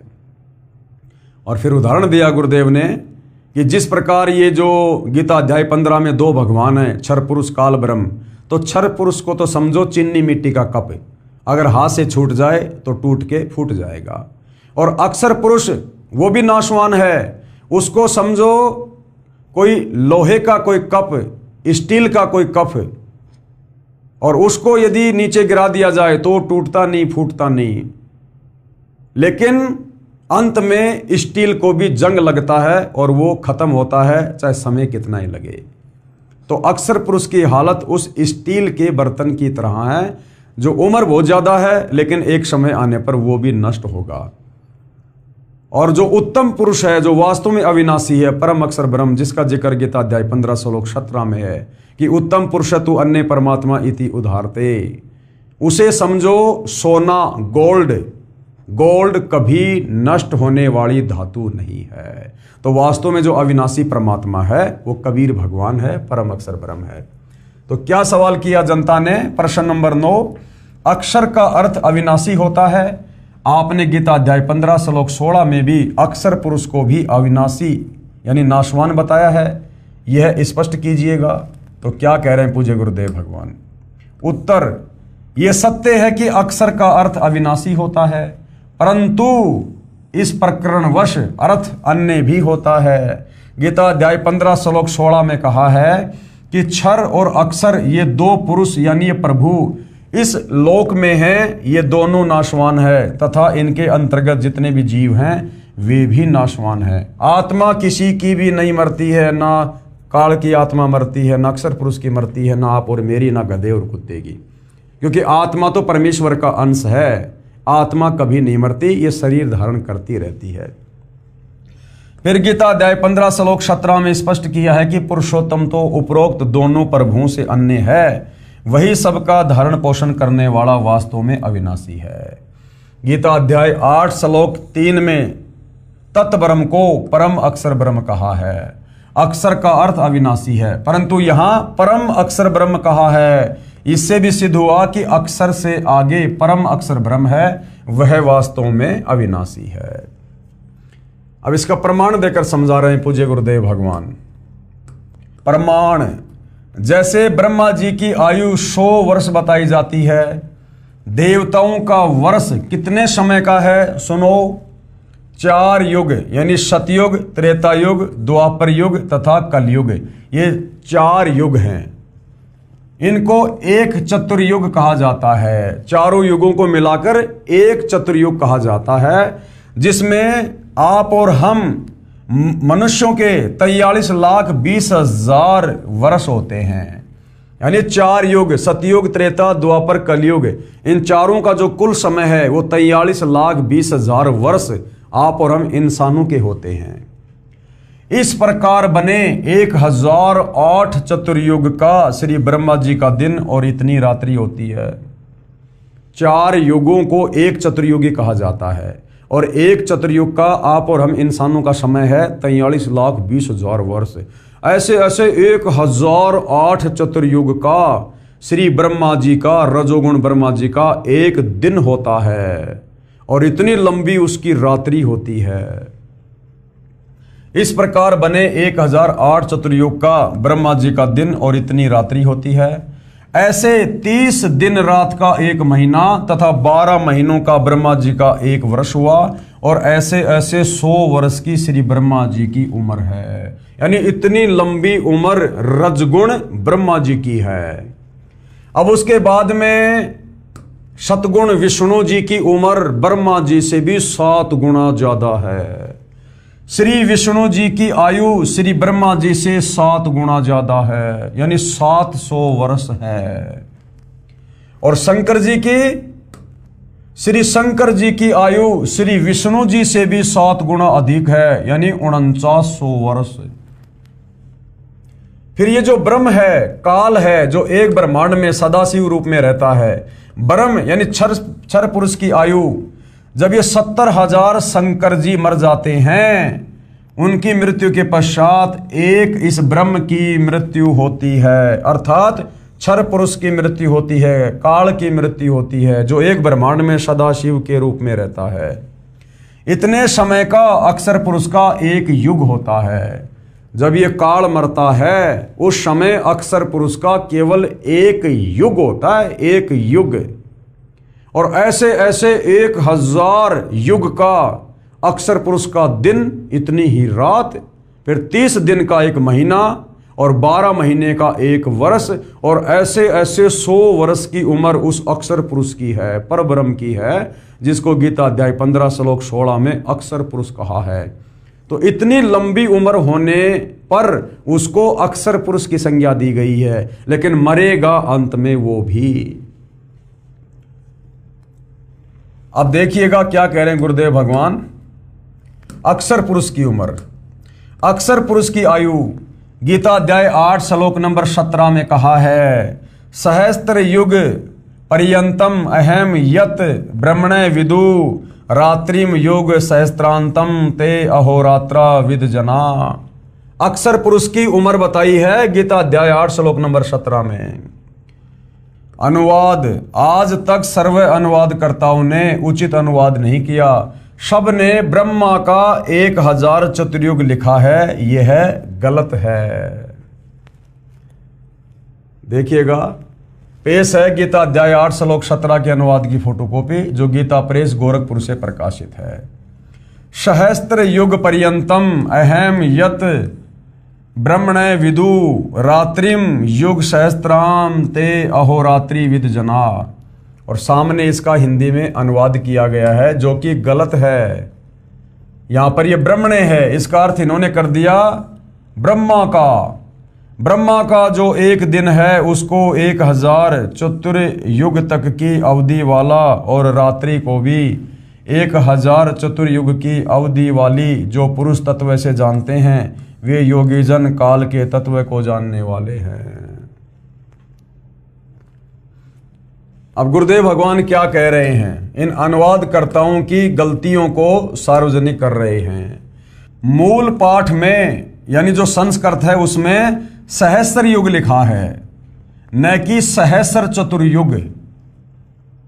सहस्त्र चतुर्युग यानी 1000 चतुर्युग ये श्री ब्रह्मा जी की उम्र के साथ में लगता है, लेकिन जो पर ब्रह्म है, अक्षर पुरुष है, उसकी उम्र के साथ में 1000 चतुर्युग नहीं लगता, बल्कि 1000 युग लगता है। कि जब ये काल मरता है एक, तो अक्षर पुरुष का एक युग होता है, और ऐसे ऐसे 1000 युग का अक्षर पुरुष का दिन और इतनी ही रात्रि होती है। मूल पाठ में सहस्त्र युग लिखा है, न कि सहस्त्र चतुर्युग। इसलिए गीता अध्याय 8 श्लोक 17 का अनुवाद ऐसे बनता है। अक्षर पुरुष का यानी उस पर ब्रह्म का, जिसको अध्याय 15 श्लोक 16 में जिसको अक्षर पुरुष कहा गया है, अक्षर पुरुष का जो दिन है वह सहस्त्र युग लिखा है यहां पर, ना कि सहस्त्र चतुर्युग। सहस्त्र युग यानी 1000 युग की अवधि वाला, और रात्रि को भी 1000 युग की अवधि वाली। जो पुरुष जानते हैं वे व्यक्ति दिन रात को जानने वाले हैं। भावार्थ, इस श्लोक में ब्रह्मा शब्द मूल पाठ में नहीं है, और न ही चतुर्युग शब्द मूल पाठ में है। इसमें ब्रह्मणे शब्द है। ब्रह्मणे शब्द यहां पर जो आप देख रहे हैं ये ब्रह्मणे शब्द है इसमें, और मूल पाठ में देखिएगा ये ब्रह्मणे शब्द है यहां पर। लेकिन अनुवादकर्ताओं ने श्री ब्रह्मा जी को समझकर और इसका अनुवाद कर डाला, जबकि ये अक्षर पुरुष के लिए है, ये परब्रह्म के लिए है। भावार्थ, इस श्लोक में ब्रह्मा शब्द मूल पाठ में नहीं है, और न ही चतुर्युग शब्द मूल पाठ में है। इसमें ब्रह्मणे शब्द है, जिसका अर्थ है सच्चिदानंद घन ब्रह्म, अर्थात परम अक्षर ब्रह्म होता है। परंतु प्रकरण अनुसार ब्रह्मणे का अर्थ ब्रह्म से अन्य यानी परब्रह्म अक्षर ब्रह्म भी होता है। इसका प्रमाण देखिए, गीता अध्याय 17 श्लोक 23 में ब्रह्मणे का अर्थ सच्चिदानंद घनम ब्रह्म किया है। इन्हीं अनुवादकर्ताओं ने गीता अध्याय 17 श्लोक 23 में जो ब्रह्मणे शब्द है, ओम तत् सत इति निर्देश, और ब्रह्मणे त्रिविध समर्थे, तो ये जो ब्रह्मणे शब्द है इसका अर्थ इन्होंने सच्चिदानंद घन ब्रह्म किया है। गीता के अनुवादकर्ताओं ने, वह अनुवादकर्ताओं ने ठीक किया है। इस गीता अध्याय 8 श्लोक 17 में आयु का प्रकरण है, इसलिए यहां पर ब्रह्मणे का अर्थ अक्षर ब्रह्म बनता है, क्योंकि सच्चिदानंद घन ब्रह्म की तो कोई उम्र है ही नहीं। वे तो अजन्मा हैं, अविनाशी हैं, अजरो अमर हैं, उनकी कोई आयु कोई उम्र नहीं है। यहां अक्षर पुरुष की आयु की जानकारी दी है। अक्षर पुरुष का एक दिन उपरोक्त 1000 युग का होता है। 70,000 शंकर की मृत्यु के पश्चात एक क्षर पुरुष की मृत्यु होती है, यानी काल की मृत्यु होती है। वह समय एक युग अक्षर पुरुष का होता है। ऐसे बने हुए 1000 युग का अक्षर पुरुष का दिन तथा इतनी रात्रि होती है। ऐसे 30 दिन रात्रि का एक महीना तथा 12 महीनों का अक्षर पुरुष का एक वर्ष, तथा ऐसे 100 वर्ष की अक्षर पुरुष की उम्र है। इसके पश्चात इसकी भी मृत्यु होती है। इसकी अक्षर पुरुष की भी मृत्यु होती है। इसलिए गीता अध्याय 15 श्लोक 16 में क्षर पुरुष तथा अक्षर पुरुष दोनों नाशवान कहे हैं। गीता अध्याय 15 श्लोक 17 में जो वास्तव में अविनाशी परमात्मा कहा है, ये परमात्मा सर्व प्राणियों के नष्ट होने पर भी नाश में नहीं आता, अर्थात वो वास्तव में परम अक्षर ब्रह्म है, वो कबीर देव है। देखिएगा फोटोकॉपी पेश है गीता अध्याय 17 श्लोक 23 की फोटोकॉपी, जिसमें ब्रह्मणे का अर्थ सच्चिदानंद घन ब्रह्म किया है, जो बिल्कुल सही है। श्लोक क्या है? ओम तत् सत इति निर्देश ब्रह्मणे त्रिविध समर्थ और ब्राह्मणा तेन वेद्या च यज्ञा च विहिता पुरा। ओम तत् सत, ऐसे यह 3 प्रकार का सच्चिदानंद घन ब्रह्म का यानी कबीर परमात्मा का नाम कहा है। उसी से सृष्टि के आदि काल में ब्राह्मण और वेद तथा इत्यादि यज्ञ रचे गए, यानी इस सृष्टि की शुरुआत में यानी सतयुग में इसी सच्चिदानंद घन ब्रह्म की इन्हीं 3 मंत्रों के साथ में जो विद्वान पुरुष थे वो पूजा किया करते थे, भक्ति किया करते थे। प्रमाण गीता अध्याय 8 श्लोक 20 से 22 में स्पष्ट है कि वह परम अक्षर ब्रह्म सब प्राणियों के नष्ट होने पर भी कभी नष्ट नहीं होता। उदाहरण, जैसे सफेद मिट्टी के बने कप और प्लेट होते हैं, उनका ज्ञान है कि हाथ से छूटे और पक्के फर्श पर गिरे और टूटे, अर्थात नाशवान। ये क्षर पुरुष समझो, काल समझो, ये मिट्टी के बर्तन की तरह। ये स्थिति तो क्षर पुरुष की जानो, इस काल ब्रह्म की, ब्रह्मा विष्णु महेश के पिता की जानो। और दूसरा उदाहरण समझो, दूसरा जो कप और प्लेट है वो स्टील का, इस्पात का बना हो, वे बहुत समय उपरांत जंग लगकर नष्ट होते हैं, शीघ्र नहीं टूटते, वे नष्ट नहीं होते। मिट्टी के बने कप और प्लेट की तुलना में यानी काल ब्रह्म की तुलना में स्टील के कप प्लेट चिरस्थायी हैं, यानी अक्षर पुरुष काफी लंबी उम्र रखता है इस क्षर पुरुष काल ब्रह्म की तुलना में। इसलिए ये अविनाशी प्रतीत होते हैं, परंतु है नाशवान। इसी प्रकार स्थिति अक्षर पुरुष की जानो, यानी ये जो परब्रह्म है, अक्षर पुरुष है, ये उस लोहे के बर्तन की तरह है, इस्पात के बर्तन की तरह है, जो हाथ से छूट जाए तो जल्दी से टूटता नहीं, लेकिन अंत में जंग लगकर वो भी नष्ट होता है, लोहा भी नष्ट हो जाता है, मिट्टी में मिल जाता है। और तीसरा जो परम अक्षर ब्रह्म है, जो कबीर देव हैं, तीसरे कप प्लेट सोने के बने हों, वे कभी नष्ट नहीं होते, उनको जंग नहीं लगता। ये स्थिति परम अक्षर ब्रह्म की जानो, यानी कबीर भगवान की जानो, ये वास्तव में अविनाशी है। इसलिए प्रकरणवश अक्षर का अर्थ नाशवान भी होता है, वास्तव में अक्षर का अर्थ अविनाशी होता है। उदाहरण के लिए गीता अध्याय 8 श्लोक 11 में मूल पाठ में यत अक्षरम वेद विदह वदंती विशंति यत यते वितरागा यत इच्छन्तः ब्रह्मचर्यम चरंती तत्ते पदम संग्रहण प्रवक्षे। और क्या अनुवाद किया है पूज्य गुरुदेव भगवान ने? इस श्लोक में अक्षर का अर्थ अविनाशी परमात्मा के लिए है। वेद विद यानी तत्वदर्शी संत, अर्थात वेद के तात्पर्य को जानने वाले महात्मा, यत यानी जिसे, अक्षरम यानी अविनाशी, वदंती यानी कहते हैं, यत यानी साधनारत, वितरागा यानी आसक्ति रहित साधक, यत यानी जिस लोक में, विशंति यानी प्रवेश करते हैं, और यत यानी जिस परमात्मा को, इच्छन्ते यानी चाहने वाले साधक, ब्रह्मचर्यम यानी ब्रह्मचर्य अर्थात शिष्य परंपरा का चरंती आचरण करते हैं, तत् यानी उस, और पदम यानी उस पद को, ते यानी तेरे लिए, मैं, संग्रहण यानी संक्षेप में, और प्रवक्ष यानी कहूंगा। इस श्लोक में अक्षर का अर्थ अविनाशी परमात्मा ठीक है।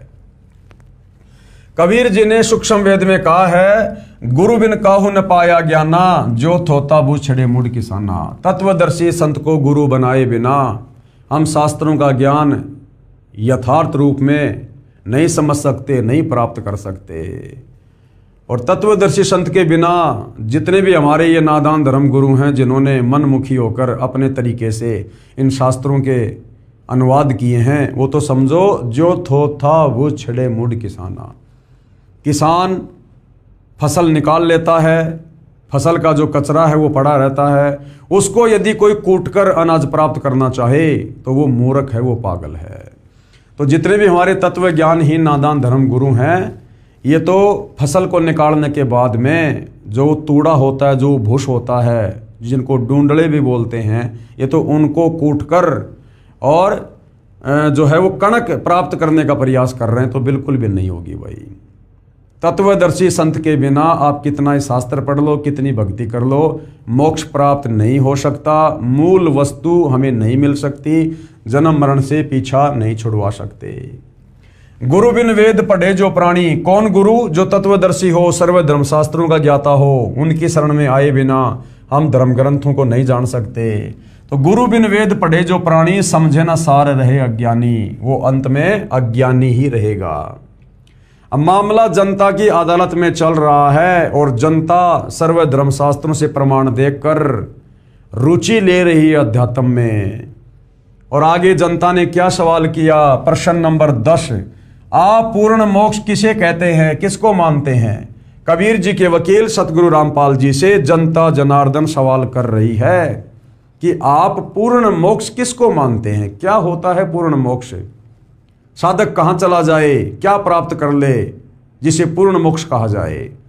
तो इसका जवाब जनता की अदालत में सतगुरु रामपाल जी प्रमाण सहित देंगे, हिंदू धर्मशास्त्रों से देंगे, ताकि जनता शास्त्र अनुकूल साधना से परिचित होकर तत्वदर्शी संत की शरण में आकर अपनी आत्मा का कल्याण करवा सके और ये नादान सर्व हिंदू धर्म गुरुओं के चंगुल से बाहर निकल सके। तो इसके लिए भाई और बहनों, मामला जनता की अदालत में जारी है। एक तरफ श्री कृष्ण जी के वकील बनकर सर्व हिंदू धर्म गुरु खड़े हैं, दूसरी तरफ कबीर जी के वकील सतगुरु रामपाल जी खड़े हैं। और कबीर जी के वकील सतगुरु रामपाल जी सर्व हिंदू धर्म गुरुओं के सामने जनता की इच्छा पर, उनकी डिमांड पर सर्व उनके सवालों के जवाब सर्व धर्मशास्त्रों से प्रमाणित करके दे रहे हैं। और जनता की रुचि दिन ब दिन शास्त्रों में जो गूढ़ सच्चाई अध्यात्म के विषय में लिखी है उसको जानने और समझने में लगातार जारी है। तो भाई और बहनों, आज के वीडियो में हम केवल इतना ही लेंगे। कल जनता की अदालत में हम फिर से उपस्थित होंगे, फिर से ज्ञान चर्चा होगी। सर्व हिंदू धर्म से जुड़े भाई बहनों को अपने धर्म ग्रंथों से परिचित करवाया जाएगा। तब तक पूज्य गुरुदेव भगवान हम सबको आज्ञा दे, आशीर्वाद दे, सद्बुद्धि दे। बंदी छोड़ सतगुरु रामपाल जी परमेश्वर जी की जय हो।